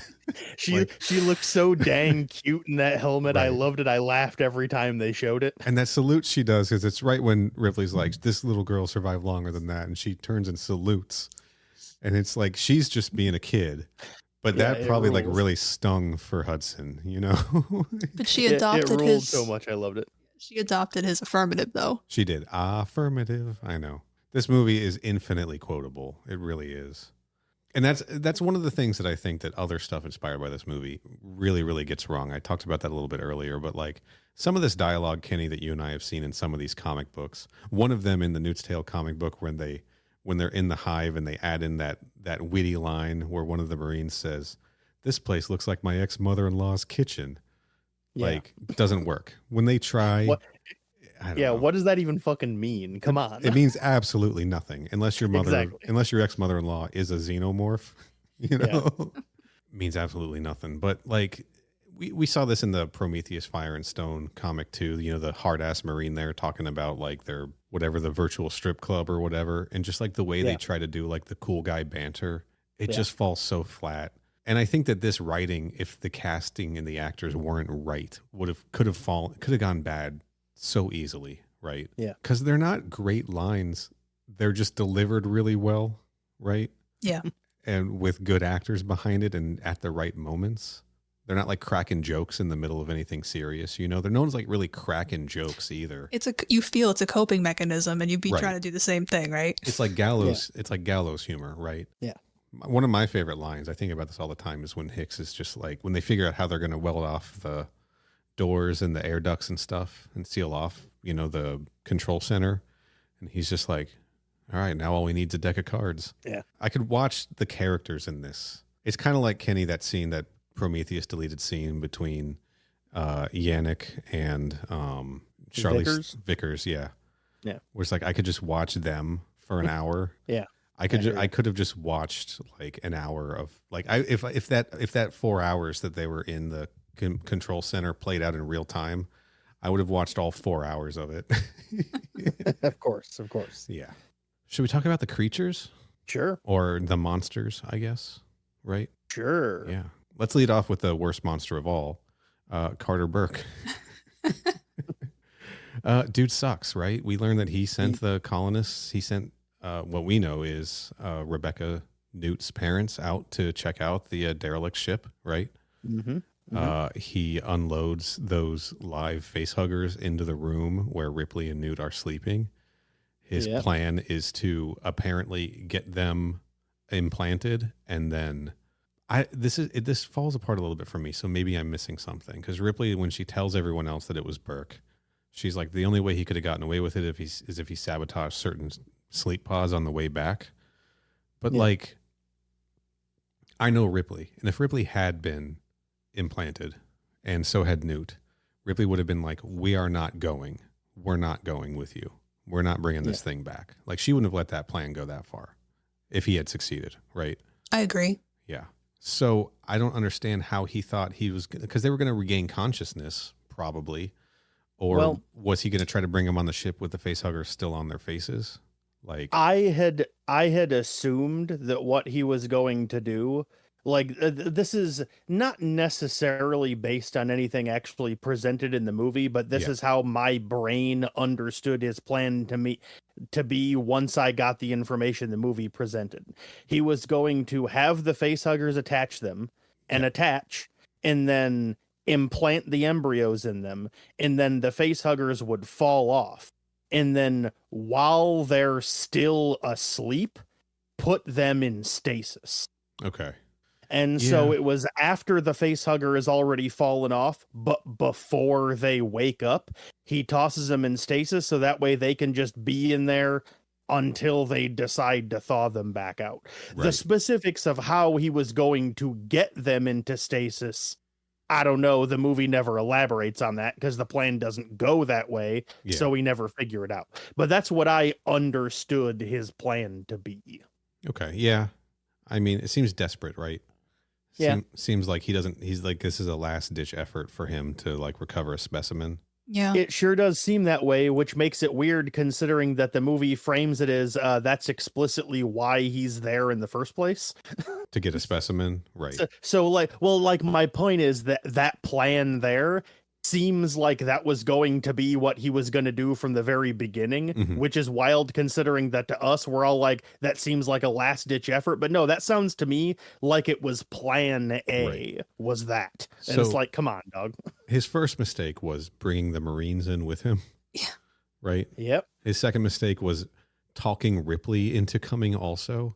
What was his motivation for that? Like, just like he didn't have to bring her. I thought about this and I thought maybe he did or felt he did because as much as they called her the consultant or, read her brief, I think she is the expert on the matter. So he was like, she's the only person I know who has had an encounter with this creature. So I need her here to help make this mission a success. And if he had questions, right? Like I think it was what's going on or, so he could use the information for his own means from someone who knew. Yeah. And I also thought maybe at that point, I also took it more as like the last ditch effort. Right. And that he could be relying on the fact that the Marines around her and knew at this point wouldn't want them to die. Right. So they would help facilitate maybe keeping them in stasis or doing whatever they thought they needed to. Okay. To get them back on the ship. That's true. It works for me. He should have picked a worse crew then. But maybe, I guess, because Lieutenant Gorman was a new CO, maybe he thought they would be a less experienced, team or something like that. Or fair point. He'd have more influence over this team because the CO is new and they don't trust him and all of that kind of stuff. And he probably also wasn't expecting Ripley to just push Gorman aside and directly take over to begin with. Clearly, the man's never seen Alien. Yeah. Otherwise, he would know not to. Oh, that's a good question, though. I mean, who picked the team to go in? Yeah. And is this the A team? Yeah, that is a good question. I don't know. They feel like an A team to me. Not. They're not the A team, right? It's not. They didn't bring like Face and Hannibal and all of them, but like it does feel. They do feel seasoned, right? They obviously have known each other for a long time. They, they pick on each other, but they work well together, right? I mean, Hicks sleeps through the drop, right? Somebody wake up. I love that insert shot so much. I laughed out loud when they just cut to him and he's all like snoring in the back. I loved it so much. Yeah. So I don't know. They seem like they know what they're doing. Or maybe it helps support that too, at least in my mind, right? That again, bringing Ripley as the expert, they don't come across as the expert if that's the team they brought in, if they knew what this enemy was like. Sure. Yeah. But like, couldn't Wayland have just sent in like a bunch of synthetics or something, right? Yeah. Aren't they expensive? But they make them. They have them to spare. They use them liberally in extended media. But the new models cannot harm. Well, I guess they can harm aliens, but right. But if there's no humans around, then they'd just be like, I don't know, send another Ash in, right? Yeah. We got an Ash. We got an Ash hanging around here. Let's send him in. I mean, it's Wayland-Yutani. They could do anything and lie to the public about it, right? And pretend they're doing the right thing. I don't know. Like at this point in the franchise, maybe they didn't have that much influence on everything. But in extended media, we've seen that they do, in fact, have a lot of influence over a lot of things. They sure do, yeah. I mean, they kickstarted colonization. Yeah. And synthetics and all of that kind of stuff. I mean, all of that stuff's been built after this movie. but it's all exists with this movie. So it just seems to me like I almost wonder if Carter is doing all of this without Weyland-Yutani proper knowing about it. I like that you asked that question. Yeah. Like, it's just he not acting rogue, but is he like, this is my chance to like really earn a fat payday and a percentage, you know? Yeah. Like, I'm going to take the initiative. Yeah, not necessarily going rogue, but like doing it without already been given authorization to do it, you know? That makes sense. He has special projects. He might have that leeway. Sure, yeah. He probably That's very true, yeah. He probably has very little people he has to answer to. Because in that board meeting, I also noticed, right, where he turns his head, he seems embarrassed at what Ripley's saying in front of the other heads. Right. Yeah, he does. You're right. Crafty motherfucker. Villain of the whole movie, that guy, honestly. He's very good at his job. I'll give him that. Biggest monster. Scariest monster in the movie. So I guess he could have played that she was crazy, didn't know what she was talking about. Right. Yeah. But it's interesting because like we've seen enough stuff to show that, I mean, Alien, original movie, right? Original recipe shows us that Weyland-Yutani at that time had knowledge of the derelict, sent them there on purpose, had this whole thing in plan to get one. That could have been, but maybe Special Projects is just its own closed doors thing that is, you know, separate from all those suits we saw from Van Leeuwen and everyone in that conference scene. Maybe they just get to do whatever they want. Although Alien failed, we're 57 years later. Yeah, try again. Yeah, they didn't go back to. I mean, I guess we learned that they did go back. Well, different people have gone back in between, but yeah, it's kind of a weird.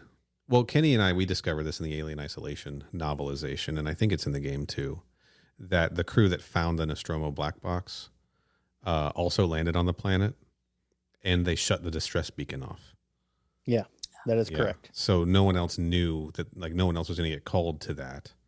Makes a lot of sense. Makes a lot of sense as to why when a colony is setting up on this planet, they're not like, there's this distress beacon just out there. Should we check that out? So like that really cleans up a major plot hole that was sitting between the two movies. All right, but let's talk about the Xenos now. Because I'll be honest, this is an area where I do have some issues. It feels like a different creature than an alien. Like, life cycle is the same, looks pretty much the same. Differently, you know, the head is different, right? Their head is bumpy as opposed to smooth. They're a little bit bigger and bulkier, and they're a whole lot dumber. Yes, they don't seem to be. Now, obviously, the Alien was a drone, right? We've seen drones are the ones with the smooth heads. They don't tend to fight, like rush in and fight. They tend to be the ones who skulk from the shadows and kind of stay out of the way. So there's a behavioral difference there. But these guys all look like warriors, right? And those are the ones that rush in and fight. And I don't know. I mean, according to Fireteam Elite, they're pretty hard to kill with just your pulse rifle, you know? Yeah. But there's like hundreds of them in this, right? Yeah, there's a lot. And they just kind of like tear out after everybody. And they also seem to die very easily. So it's like a numbers game versus like a strength game. And I understand that on the Nostromo, they didn't really have weapons and they didn't really have a lot of options because they couldn't just blow it away. They were worried the acid would leak through the deck. Even though in this movie we learn that the acid neutralizes after the creature dies after a certain period of time. Yeah. So it may not eat through the deck. Is that what they told us? Yeah, that's something that Bishop says when he's experimenting on the facehuggers. So I don't know if that's exclusive to the facehuggers, but that's what we saw bleed in Alien also. That's true. And it did get to a certain point before and then it just kind of like stopped being acidic, right? Yeah. But these weapons don't seem that powerful, and there aren't enough Marines for them to like really like hold up against a Zerg rush of alien warriors, in my opinion. They just seem a little squishy. And I think that's, you know, they need to have a lot of enemies to throw at them just to keep the action up, right? Yeah. Yeah. But it still just doesn't seem to be the same creature. So something about that bothers me that never really bothered me before until I started reading more of these alien books and seeing other times where they've had a hell of a time trying to kill one or two of these things, right? Alien Resurrection even, there's like 6 of them, and those 6 look like runners, or I guess they're drones because they got the smooth head. But even they're like hard to take care of, even though that team of like 6 people is armed to the teeth, right? Yeah. It's just, I don't know, there's just a weird inconsistency there. I still like them. Like, I think they look cool and scary, and I still wouldn't want to like run into one in an alley, you know?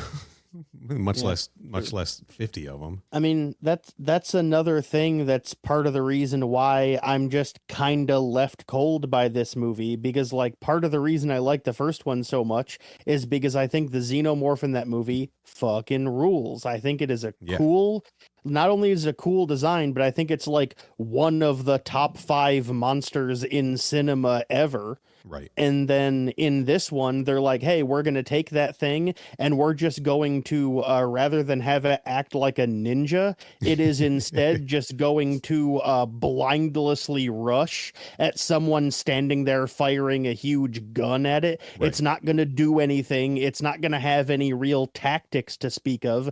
And I was like, the intelligence of the thing in the first movie is a big part of the reason why I like that creature so much in the first place. Yeah. And that's like one of the primary things they got rid of when they made 2. And like I said, that's just part of the reason why this movie just kind of makes me go, every time I watch it, you know?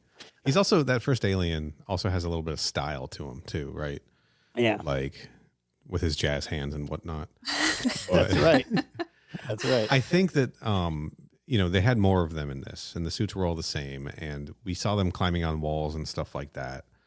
Stuff we'll see Xenomorphs do a lot of in other stuff. Yeah, for sure. They didn't seem to have as much range of motion, and we didn't really seem like we get some good looks at them, but they're not super close looks, right? Like one thing I was shocked by is in that shootout in the hive, in the atmosphere processor, the first one, after all the, they just got the smart guns and the shotguns and the sidearms. Mm-hmm. You don't see very many creatures in that at all. No. Right. Yeah. You see him pop out of the walls. You see one like climb out and grab Dietrich, I think, and then another one do the same thing to Cigar Guy. Oh, Apone. Apone. Yeah. And what I thought was interesting, those are the two, Dietrich and Apone, are the ones that they read their life signs later, right? They're like, yeah. So those are the two we see get grabbed. And then the rest of them are just like a couple accidental deaths, a couple of xenomorph deaths for sure. But we don't actually see a lot of xenomorphs in that scene. We just see a lot of people firing guns into nothing and hearing some squeals. It still works. Like you still feel like there's a big battle going on, and we're not getting clear shots in it because we're seeing a lot of the camera footage, right? And not like in the room with them. Yeah. I think it's effective filmmaking, but I was just surprised like to notice, like, man, I remember this as being like a huge, kind of like the shootout we get at the end, where you really do see a whole lot of them. Mm-hmm. Very cool scene, though. Still a fun scene to watch. That's kind of something that extends throughout the whole movie, though. Like watching it again a couple of weeks ago, it really hit me. It's like you don't actually see that much Xeno in this movie. They're not actually on screen very much at all. Like a lot less than you think they are, based on how, like, when you think about this movie, what you think of is a group of colonial marines firing down a hallway at hordes of xenomorphs charging at him. But it's like the kill scenes from the first one are cleverly edited around to never actually show you what happened, but still you understand what happened. The fight scenes in this are just like that, where they don't actually show the xenomorphs that much, but everything is cut and edited and put together in a way where it feels like they're on screen more than they actually are, Yeah, it works. I think it's good filmmaking. Yeah. What do you think about the Xenos in this, Caryssa? I mean, of course I like that there are more of them. That's just me. Sure. I almost felt, though, kind of the opposite in some instances, that they felt more agile because you see them crawl or jump in some cases almost, right? Like they're really kind of like coming at you. Right. Yeah, that's a good point. They're especially, the shootout midway, right? When they're, think that they've blockaded, but they haven't. Right. That part is where I feel like they really had movement to them. Yes. Yeah. Because we see them like launching the grenades, and then we see them like flying over. We see like one leap over Hicks, and he like turns and shoots it as it flies above him. Mm-hmm. Not worried about that acid spray at all, apparently. Yeah. At that point. Yeah. That's a one minor thing, is they're pretty fast and loose with the rules of when acid sprays and when it doesn't in this. Yeah. And I think that's a side effect of just going the more action heavy route. I think it for sure it does a little bit of a disservice, maybe. It does. It reduces the threat a little bit. Yeah. Also, I think probably the coolest shot of one of these. Yeah. The reveal in the water. Oh yeah, for sure, yeah. for sure. Yep, that's good. That's scary too. That rules. When Newt's just in that water and they're cutting the grate above her head, that was terrifying. I was afraid of that. But the way that one moved.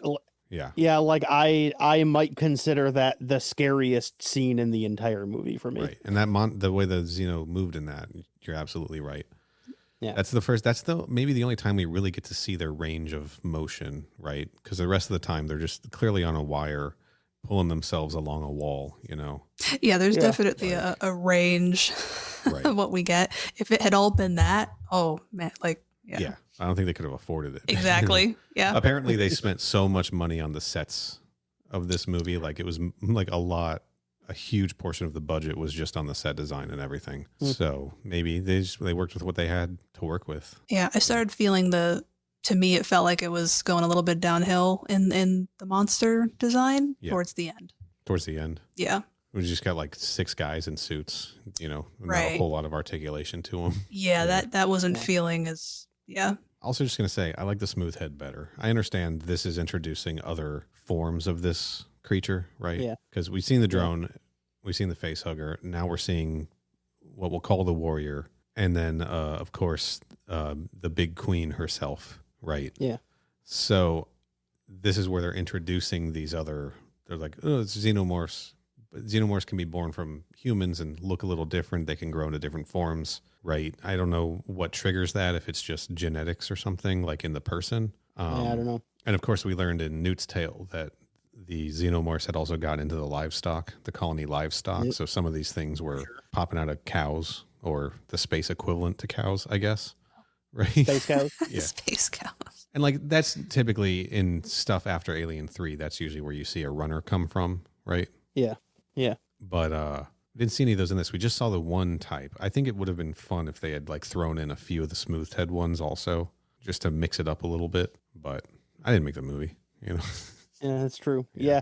I'll agree with you that I like the smooth head a little bit better. Like the rigid head, I mean, I guess it works well enough for the movie, but like I like the smooth head because it makes them feel more bug-like, and 2 makes the creature seem more unnatural. And so like having the crown that has all the ridges and bumps on it makes it feel, compared to the smooth one, makes it just feel more like a regular animal. And I'm like, no, I want these things to be weird and unnatural, alien, if you will. Hey yo, I think I told you that when they put out the aliens like toys, like the Space Marine toys and the creature toys, like back in the 90s, the ones with the rigid head like this were called scorpion aliens.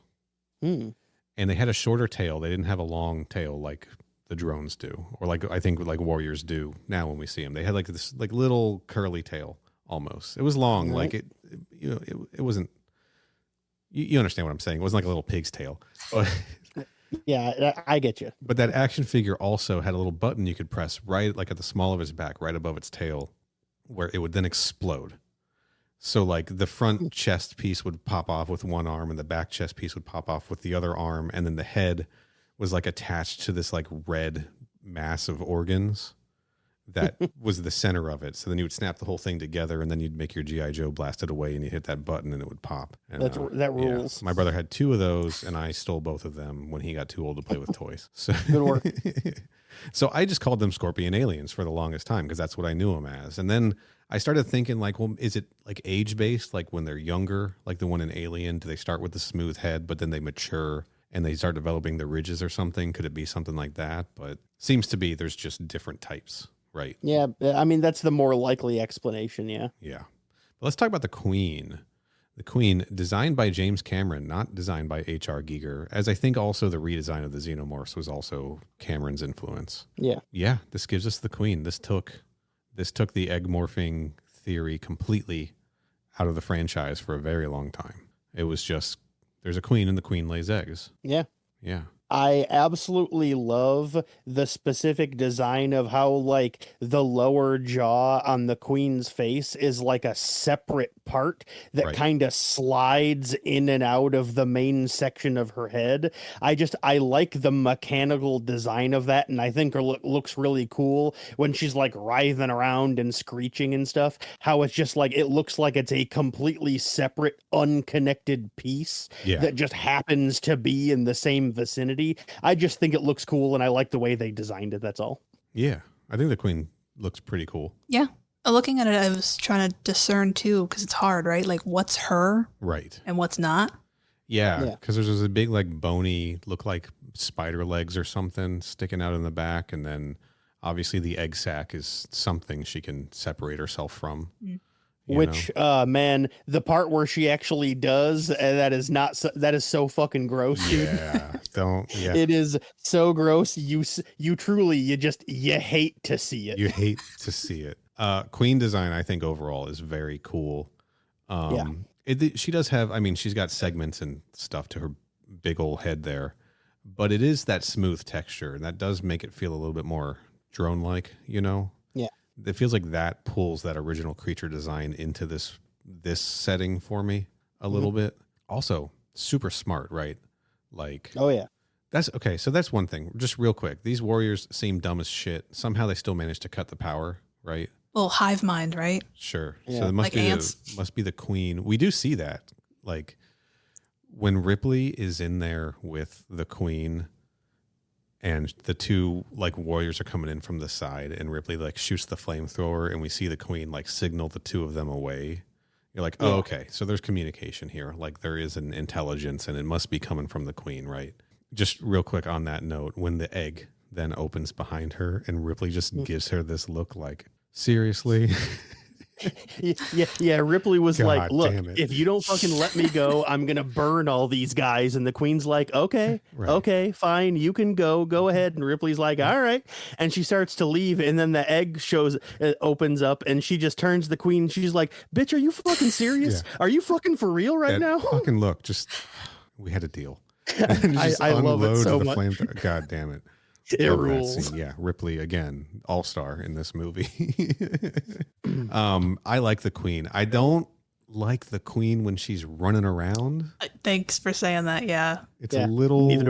Neither do I. Clumsy. Yeah, a little clumsy, little T-Rexy, right? Little Jurassic Park 1. Maybe. Yep. Yeah, and then we're going to see that again in like Alien versus Predator. You know, we see a queen running around at the end of that, and it's again just feels like it feels dinosaur influenced. I don't know. Yeah, it despite the fact that their ability to run around and stalk and attack you from the shadows is kind of their main thing. Yeah. I thought the queen was more interesting when she was not capable of being ambulatory. It's like it very clearly is some type of alien, but it has all these like accoutrements on it. She's so much bigger. She looks so clearly different. She has that huge egg sac she's attached to. Like she looks lowercase a alien, even when compared to an alien, you know? And so just her just flailing around, controlling the hive mind from where she's like set up in her big throne, so to speak.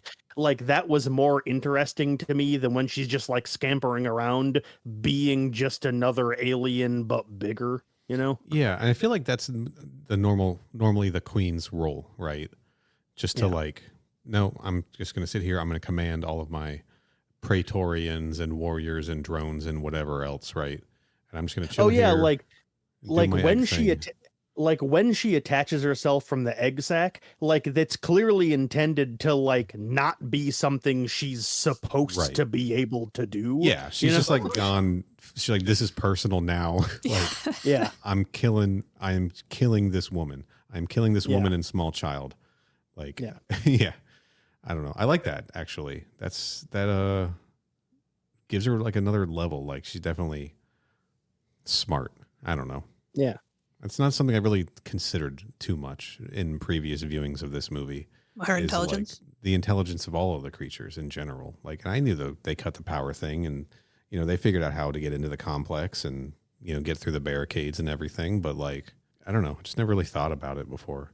Yeah, but if it's the queen, and then again, like that's why I don't like it when she's clumsy, right? Right. Because they show you how smart and intelligent she is. Sure. And she's scary and formidable.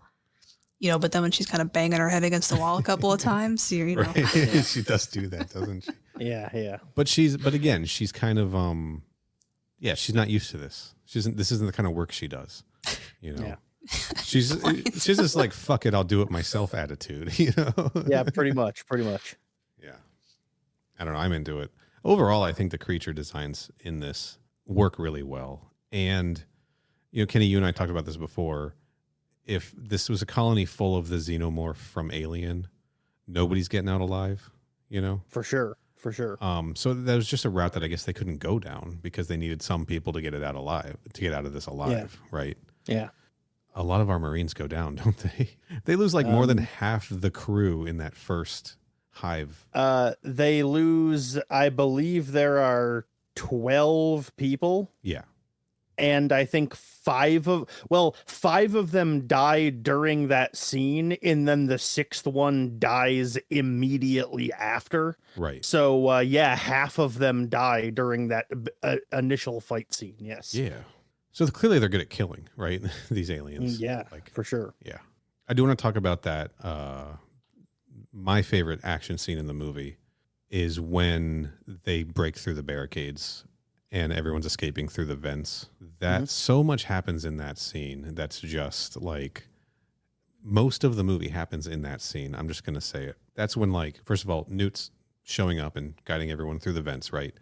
Hudson's back and engaged and like being Hudson, you want some shooting aliens, right? And he buys it, right? Gorman is back conscious after his concussion that Ripley gave him in the APC by accident because he's an idiot who doesn't wear a seatbelt. But then like that Gorman and Vasquez moment, man, when they're like they're like almost at the end, right? And it's like Ripley and Newt are way ahead. Hicks and Gorman catch up. Vasquez got like swarmed and attacked by like a xenomorph on top of her that she had to like pin his head to the thing and like take him out with her sidearm, and then she got burnt and couldn't get away. Just to see Gorman now, the coward who like botched the operation, like have his hero moment and like go back for his soldier, and just try to save her, and then like pop the grenade when they know like it's hopeless. And you know, just the way just the way they both just grip it together, man. That was a scene that got ingrained in me as a kid. I was like, holy shit. Yeah. Look at these heroes, the two of them, both of them, know? Yeah. And I read that as, Gorman's atonement, right, for what he did. Yeah. His redemption. And and her acceptance of his apology almost, right? Totally. Yeah. She still calls him an asshole, but but but even then it feels like just busting his chops, not even like actually calling him an asshole. It's like they've finally respect each other almost, or she finally respects him. Great scene. But then that grenade explosion rocking the place as they're climbing over that weird water wheel fan thing and causing Newt to fall down. That's kind of a bummer too, Yeah, but for at sure. the same time, it stopped the aliens from, chasing after him in that vents, probably also saved their lives. Yep. Yeah. And then that's also the scene when Burke gets away and then gets grabbed by a xenomorph and gets his kind of comeuppance, as far as we know in the theatrical version. Like, just like most of the movie happens there, Yeah. Caryssa, what was your favorite part of the movie? So I wrote down, of course, Hudson. Sure. That's probably number one. Hudson's your favorite character. I mean, just fun favorite part. Yeah. And then honestly, that whole piece, right? So, and even as a kid, right? From when you join the Sulaco, and then all the way to when the team returns to the main colony. So after they've gone in and had that big defeat, right? And they find out they're not leaving. Sure. Like that whole piece is just like, that's usually what I'm there for. Okay. That turn from them going in all cocky and confident and then having like reality drop on them. Right. Yeah. Not to say like I don't enjoy all the other parts, but yeah, from there to there is sure. That's what I'm here for in this movie. Nice. What about you, Kenny? I know you got a favorite part. As I mentioned earlier, my favorite individual moment in the movie is when that one Xeno in the water is creeping up on Newt. Yeah. But like my favorite scene in the movie is probably when Ripley and Newt get attacked by facehuggers. That's a tense scene. That's a really, really scary scene. It's like, I mean, first off, as I mentioned as I hinted at earlier, I am severely arachnophobic, and the fact that facehuggers got a redesign in this movie to more closely resemble spiders, and so like the way they move, like the fingers curl the same way a spider's legs does to make a move, and like Right. it really worked for me in a sense of making me freaked the hell out. But like that entire scene was cool, where it's like, you know, they find the one and they're like, aha, and then they trap it, and all of a sudden they go, oh fuck, there's a second one. Yeah. And it's like the scene has a really good it has a really good pacing and a sense of like escalation. Yes. And like the fact that, like, you know, again, the colonial Marines get to be like big hero guys and burst in the door to save them and all that. It's like, it just, everything that the movie had been leading up to that point in a wide variety of ways all kind of just you know, clicked together for me. And like, yeah, on top of it, like, you know, like I said, facehuggers are fucking gross, and like that scene is just really tense from beginning to end. It's just, that's the part of the movie that, as Caryssa said, I was here for. Right. Scene still made me jump. Yeah, it does, man. Yeah. But it's good. Like, I noticed like stuff that I never really paid too much attention before, like Ripley reaching up on the bed. I used to read that as her checking for face huggers, but obviously she's reaching to see if the gun she left there is still there, and it's not. But then when it leaps at her and she like ducks back and pins it to the wall with the cot, and then they slide out from under it and she flips the cot over to try to like pin it down. And then Newt, I always notice the part where the facehugger's creeping up on Newt and she pushes on the desk to like pin it by its tail. Just like really smart stuff that they're doing in that, because that's the only way they can fight back. And then, you know, Ripley with the trying to break the glass, can't break the glass. She sets off the smoke or the fire alarms and the fire sprinklers and stuff, and it brings everybody running. Just again, showing her ingenuity. And smoking saved the day. Yeah, right. That's right. Finally. And another thing I liked about that too is that once the Marines break through the glass and come in, it doesn't take more than just a couple of shots from a rifle to kill one of these things. Right. It's like they're insanely creepy and they're extremely deadly, but they're also frail and weak. And like, if it weren't so hard to do, if they weren't filled with acid blood, you could just step on them like you would a bug and be able to kill them. I don't know. They get that close to you, right? Because like, the only reason Hudson was able to kill the one was because Newt had it pinned, and then the other one they had to pry off of Ripley's neck, and then they threw it, and they were able to shoot it. I've killed many a facehugger in various Alien video games, and every time there's one in the room, I don't care if it's Alien Trilogy on the Sega Saturn or if it's when you let one of those eggs open in Fireteam. I get a little panicked when there's a tiny little target like that running around in the game that I gotta hit. You know, like, yeah, for sure. That's the thing. They're so small and easy to miss. Yeah. That's a great scene though. I want to save talk about the whole ending segment. What is your least favorite thing about the movie, Caryssa? Checking my notes. You don't have one, do you? I did think about this, right? Yeah. And I think it's going back to the Queen. Okay. And actually, as we talked through this, like you mentioned, that whole movie kind of fitting in that one segment, right? Yeah. Where they're you know, all holed up, and it does kind of go downhill from there. Even though they do try to ramp it up, and they do right before we talk about that end scene. Yeah. But I think there were pieces in that end scene, watching it now, where I just feel like the tension wasn't as high, and I think a lot of it though was the way the Queen acted. Okay. The goofiness of the clumsiness. Yeah, a little bit of the goofiness of the Queen, and like maybe the order of it, the fight scene, because it's still iconic and it's still important, but you know, like the Queen's so big, right? And she's slow, yeah, and she's knocking her head against walls. You know, and we spent the whole rest of the movie trying to be like quick, fast, action paced, action packed, and then it just kind of slows down pretty significantly there. Yeah.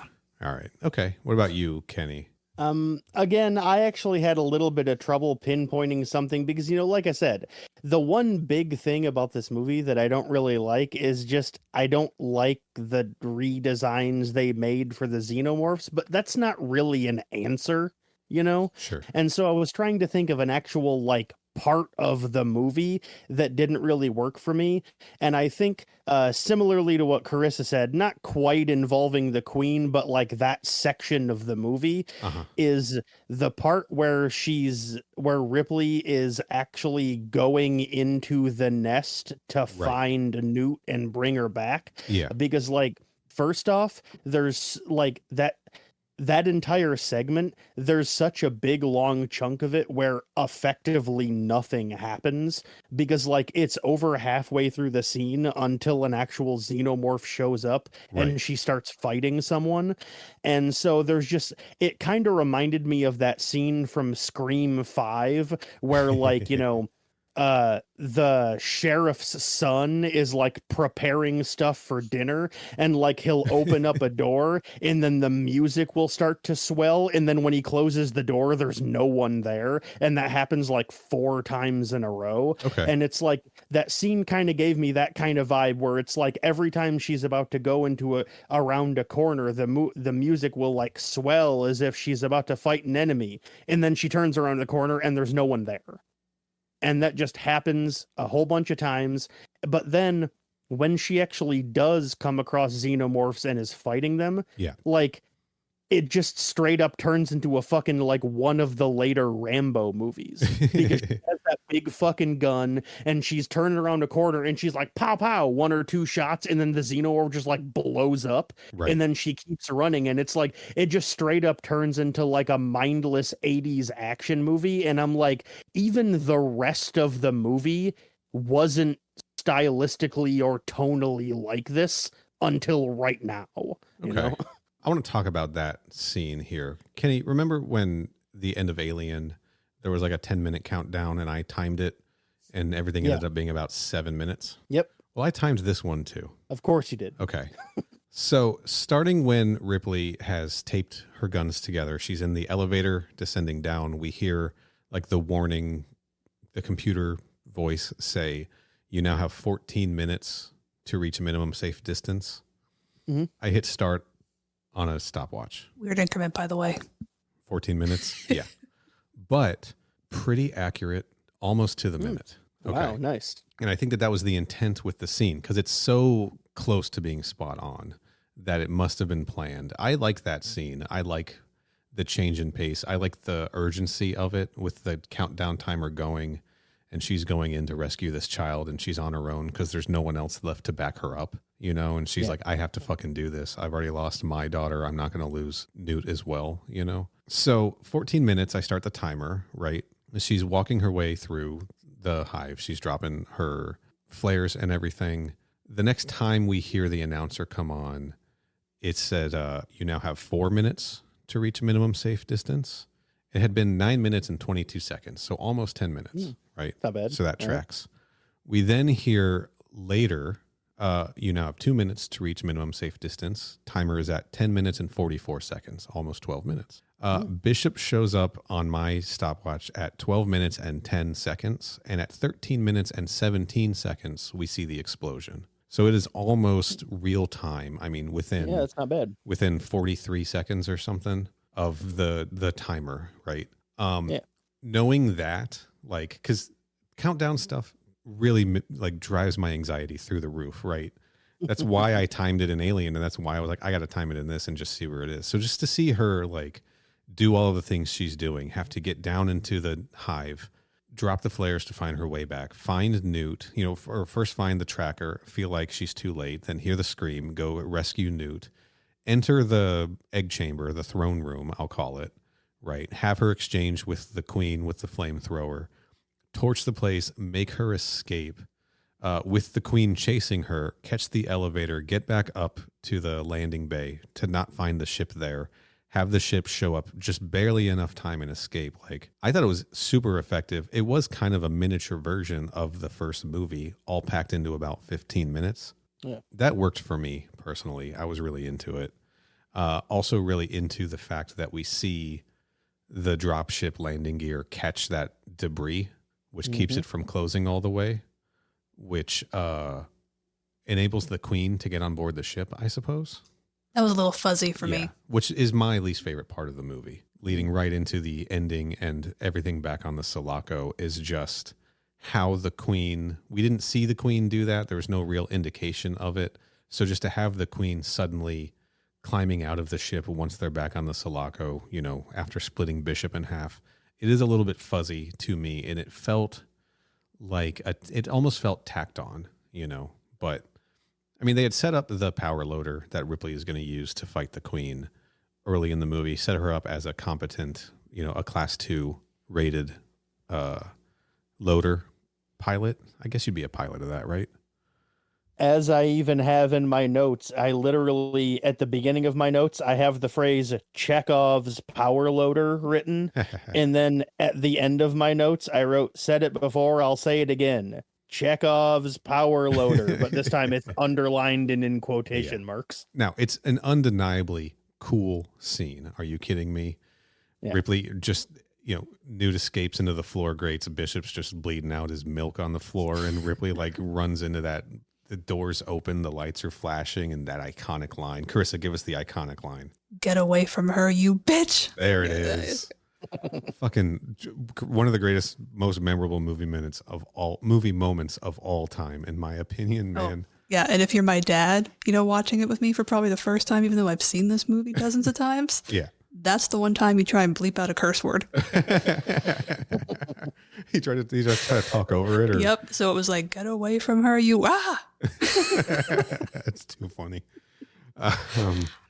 Love the scene. Love that they got the Queen onto the ship so they could have this power loader fight. Because it seemed like this was so personal for the Queen. She's like, I got to kill her. You know, maybe the Queen knew that the planet was going to blow up, or the facility was going to blow up, rather, not the whole moon. But she also she was still like laying eggs up until that point. So like this was worth it enough for her to like leave her colony behind to kill this person. Or does she also want to expand? I guess she must have brought some stuff with her, right? But it's messy because you don't see her climb in there. You see that the landing gear can't retract, which gives her a believable space to hide in. But again, the countdown timer was so tight on that like, how did she get across, climb onto the ship, and hide up in there without them noticing, or Bishop noticing, or anything like that as he's flying the ship back, you know? Yeah. And then, of course, the way that the sequel goes, like, this also means that she had time to pop some eggs out on the ship, like spoilers for Alien 3, and also kind of spoilers for the Gibson Alien 3 as well. Like, she's still able to somehow like get facehuggers on the ship during all of this, when that wasn't something she was carrying, unless they came from someplace else, like when the ship had touched down and nobody noticed. Like, it's just all kind of fuzzy. And they just hang out on her like the, Cloverfield monster. That could be, yeah. Maybe she's just like draped in facehuggers. Honestly, you're right. That'd be kind of badass, actually. That would be cool. I like that. That's a good image. But yeah, there's just something missing there. And then because that became a starting point for a sequel also, it's just bugs me even more because, like, I understand not giving me all the information, right? But I should be able to, like, I can't see a clear through line. I just, I can't fill in the gaps on my own, They didn't give, like, it was just, everything was too separate. Like, the Queen was still at the elevator by the time Ripley was, like, on the ship.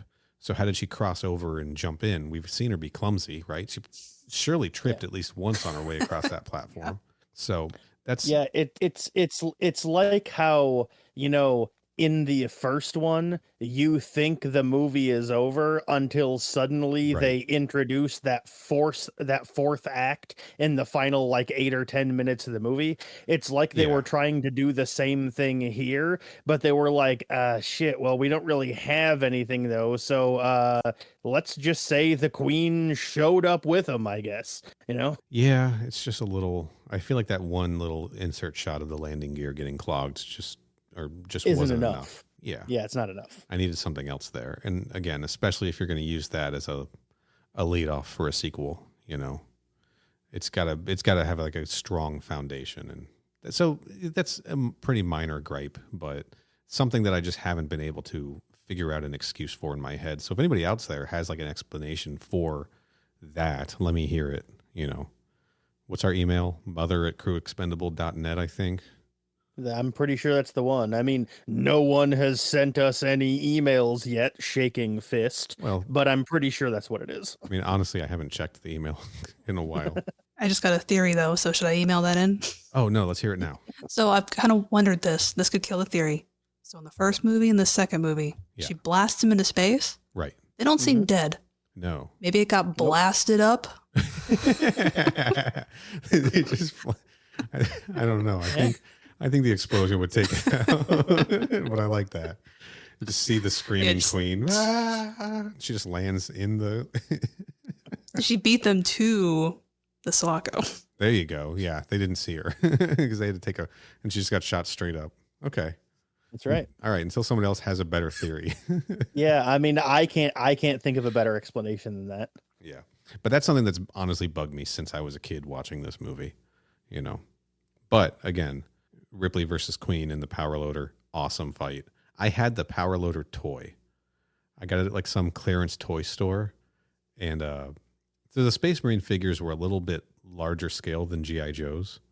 Mm-hmm. But I would still stick my G.I. Joes in there and they'd have power loader armor. It was pretty badass. I loved that thing. You know. And there's that scene in Community season 2, the Halloween episode. Yes. Where Abed is a xenomorph and Troy built like power loader armor out of cardboard boxes and PVC pipe.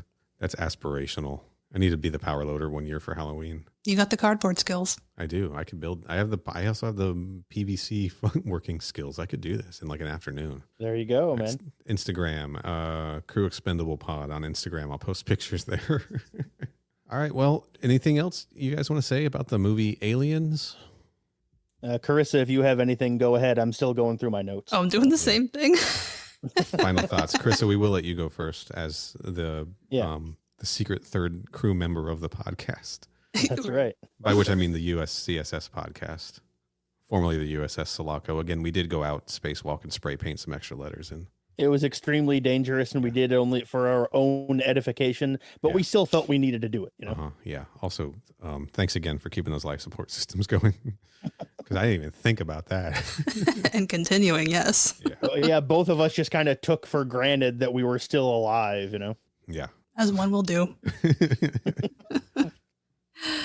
I guess takeaways. Let's see. I mean, again, I will fully acknowledge I am completely biased. To me, this is always going to be in my top 3. Sure. It's got everything, right? And I can understand why some people don't like that. But right, I got action, I got suspense, I got horror, I got drama, I got just the right amount of romance. Yeah, man. You know? Yeah, Hicks and Ripley. Doesn't mean we're engaged or anything, but you can tell that they're like a little into each other, you know? Yep. And that's the max it should be at. Perfect. Yeah.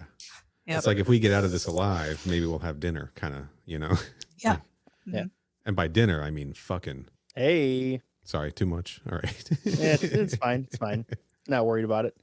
I mean, let's be real. It probably would have ended up like that. 2 handsome individuals like that. Come on. I would not have watched that movie. That's fair. Yeah. No, I also would not have known. I might read the fan fiction, but I don't need to see that on screen. But like if I think romantic comedy, I'm going to go to Aliens. There you go. You know? Nice. I like it. Yeah. This movie really does have everything. For me, it is, I mean, it may not be my favorite of the franchise movies. In terms of, I do like action movies, Kenny. I know you're not a big action guy. I'm a big action fan, and something like this is right up my alley in the same way like a Starship Troopers is. Now, I'm not putting this movie and Starship Troopers in the same league. I just want to be clear. No, I'm deciding right now that you are. That's what I heard. Honestly, like, I wouldn't, yeah. Starship Troopers is great. That first one's a great fucking movie. But this is a great action movie. This is a great science fiction action movie. Second favorite movie in the franchise for sure. And one of my favorite action movies of all time. Like, this was a sensation for a reason, I think. There's a reason that this influenced so much of alien canon and sci-fi canon in general too.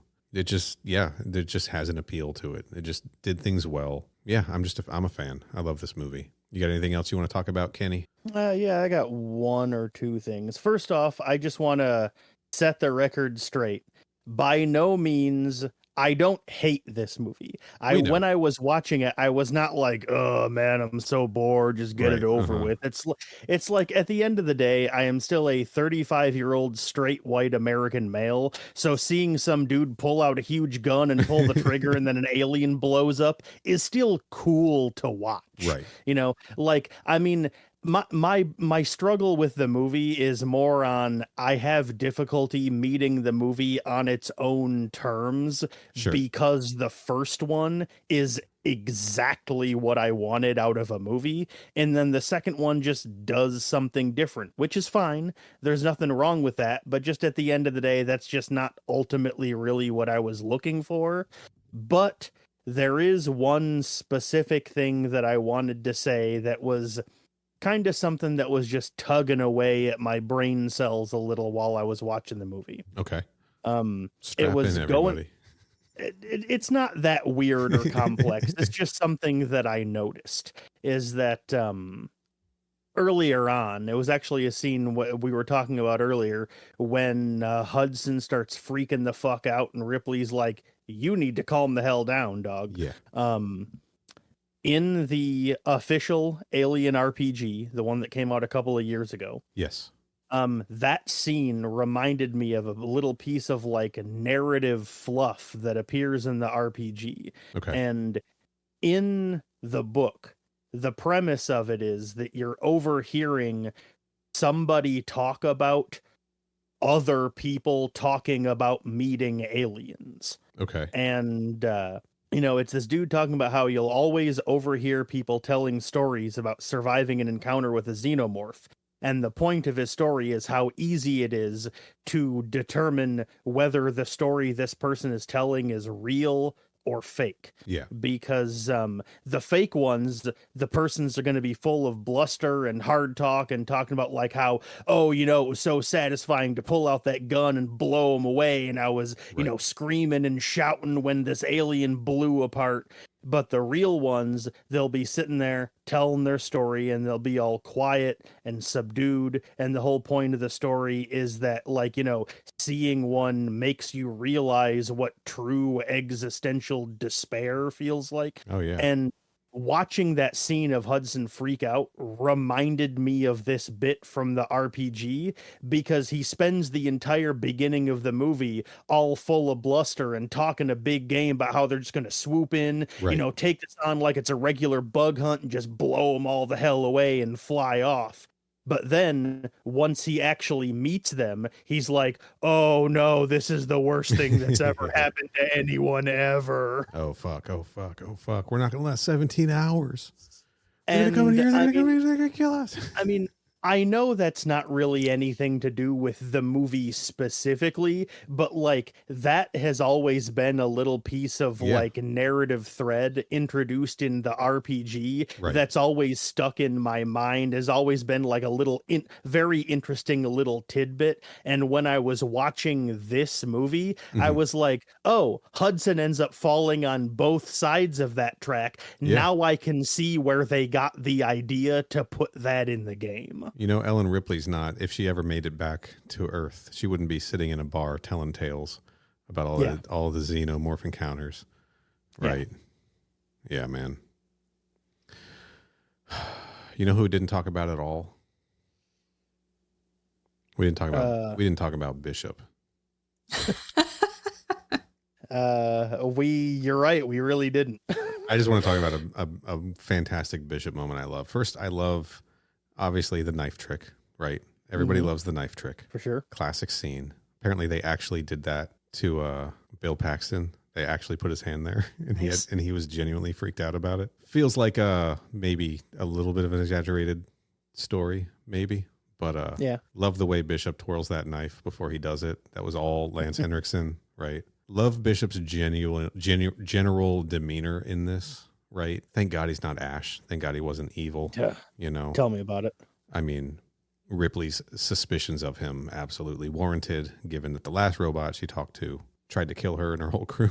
I don't know. He was cast because he's kind of like I remember the story when he wanted to like put these contacts in to make his eyes look like his pupils look like super big to make him look creepier. And James Cameron was like, I don't know, man, you look creepy enough. Like you don't need to put these in. But there's this moment where when they're cutting open the pipe so he can crawl out to do the remote, to realign the dish and remote pilot the drop ship down, where it's Vasquez and it's Vasquez and Ripley, right? And Bishop, and he climbs in the pipe. Vasquez cocks a pistol and hands it to him. He looks at it and then hands it to Ripley. Just such a great little like, well, okay. It's like, I don't need this. I really liked him in this movie also. He plays a great synthetic. I mean, he's a good actor in general, but like this, he was really good in this role. He played the synthetic character like properly. And I like that it wasn't like a reveal. Like it was a minor reveal, but he's already acted pretty robotic. We learned almost right away that he's a synthetic. Artificial right person. In the beginning of the movie. Sorry. Yep. He prefers the term artificial person. You're right, Caryssa. Yes. My mistake. At least I didn't call him an android. He hates that, Yeah. But I liked him. He had some good lines too when he's like saying he'll go out and realign the dish. He's the only one qualified to remote pilot. He goes, believe me, I'd rather not. I may be artificial, but I'm not stupid. Like he's still got like fear in him. I don't know. Good character. Yeah. Just got to give a shout out to our man Bishop. Yeah, I really liked that scene where they were like opening up the tunnel for him to crawl through, because it's like during the following scene after that, they kept on putting in these couple of second like insert shots of him crawling through the tunnel. Yeah. And I don't know why, I guess just because like I don't know how or why like the editing worked so well for me, but like every time they cut to just, him just, marine crawling through that tunnel, nothing ever happens to him. He doesn't do anything. He gets through the tunnel and realigns the dishes and like no harm ever befalls him. He was breathing pretty heavy for a synthetic though. Well, in that tunnel. True. But like my point was that despite the fact that nothing bad ever really happens to him and he's just crawling through a tunnel there for a while, like having those insert shots of him doing that, really like I could start to feel some like genuine tension creeping in of like, oh man, he's getting closer to his goal. I wonder what's going to happen. Is he going to be able to make it? Like putting in those little insert shots really did make everything more suspenseful, which is weird because nothing even happens to him, but it feels like something is about to every single time they cut back to him. You don't know what's going to happen, especially when the power gets cut to the facility. Like, is that going to mess up his stuff? It didn't, fortunately. Yeah. Right. But why? So everybody left the Sulaco. There was no one left on board. Yeah. That seems like a weird protocol, right? Yeah. It just seems weird. Engineer Caryssa, were you on board during this? Were you there? I was here. Well, the here is there.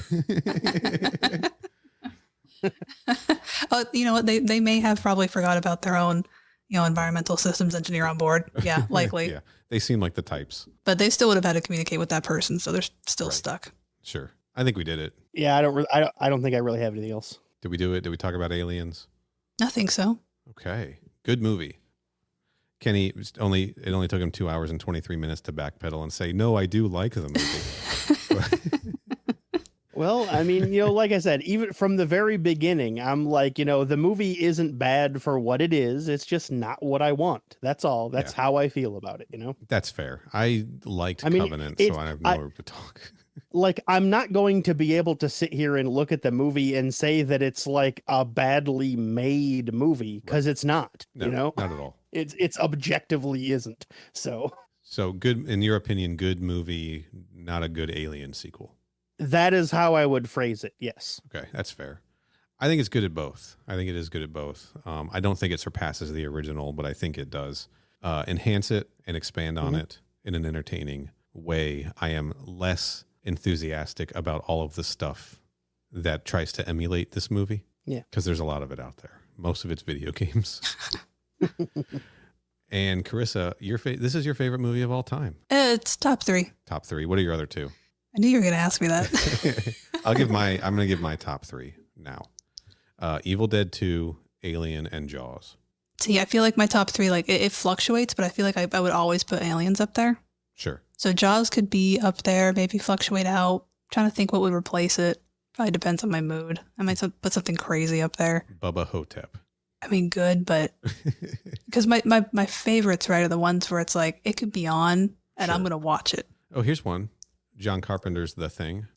That's one I haven't really rewatched a whole lot of. Oh, I think that's Kenny's favorite movie. I would say the reason he brought that up is because I have gone on record more than once as saying that The Thing is literally my favorite movie of all time. Oh, really? That's why he brought that up. Yeah, I like it. I've only seen it a few times. It's really good. I think, you know what? I think I need to rewatch that pretty soon. And sure. I did get my brother to watch that as kids because I sold it as an action movie, which worked, but he was not happy about. Right. Kenny, what are your top 3 favorite movies besides The Thing? Alien Resurrection and Jaws the Revenge. You know, those that classic movie I've seen, Jaws the Revenge. Big fan of part 4s. No, you know it, baby. I don't know. I really like Pan's Labyrinth. Okay, I've never seen that one. Of course, I mean, The Thing, obviously, but I really like Pan's Labyrinth. I really like the first Jurassic Park. I was thinking that. Caryssa's nodding in agreement. That, honestly, that might have to be my list because, like, I'm generally not someone who, outside of The Thing, I'm generally not someone who's like, oh, this is my favorite thing, or like I'll have a number 1 favorite thing, and then everything on the list after that, just kind of wherever I'm vibing is wherever it goes that day, you know? Yeah. Okay. There's like a handful of things that I like more than other stuff, but I don't really like rank them outside of The Thing being number 1. Gotcha. And of course, my 4th favorite movie of all time is Hackers. Of course it is. Engineer Caryssa, are you going to hang out on the ship? Come be on the podcast from time to time? Yeah, I mean, I'll be here. Right. And we just got to go bug you. Yeah. Are you always in this closet down here, or that I found you in, or are you? I mean, I got a realm to the other, systems around the ship, but okay. All right. Wherever your drainage goes, I'll be there. Oh boy. Again, thank you for all your hard work, and thanks for coming on the podcast. Yeah, I had a blast. Kenny, where can people find you on the internet? My Twitter handle is at CYHOBBEZ. During the month of October, I am posting every day about what movie was my spooky Halloween movie that day. I also talk a lot about what video games I've been playing, and that's about it. I don't really use Twitter nearly as often as I should. And I almost never use Twitter, but you can find me on there at Final Neal. Follow me on Instagram at Final Neal Retro, and check out my Mortal Kombat podcast, MK Podquest, mkpodquest.com. Kenny, where can people find this show on the internet? Our website is crewexpendable.net. Our Twitter handle is at crewexpendapod, and our Instagram account is at crewexpendablepod. Nice. And we will be back next week. I forget what we're supposed to be talking about next week. Do you remember, Kenny? I've got it right here. Give me just a moment to look it up. It is going to be Aliens Aftermath. Aliens Aftermath. That was the one-shot special from Marvel Comics. Came out last year or earlier this year. I forget. Yep. We'll be talking about that next, unless the new issue of the Alien series is out, in which case we're going to slot that in instead. So until next time, stay frosty.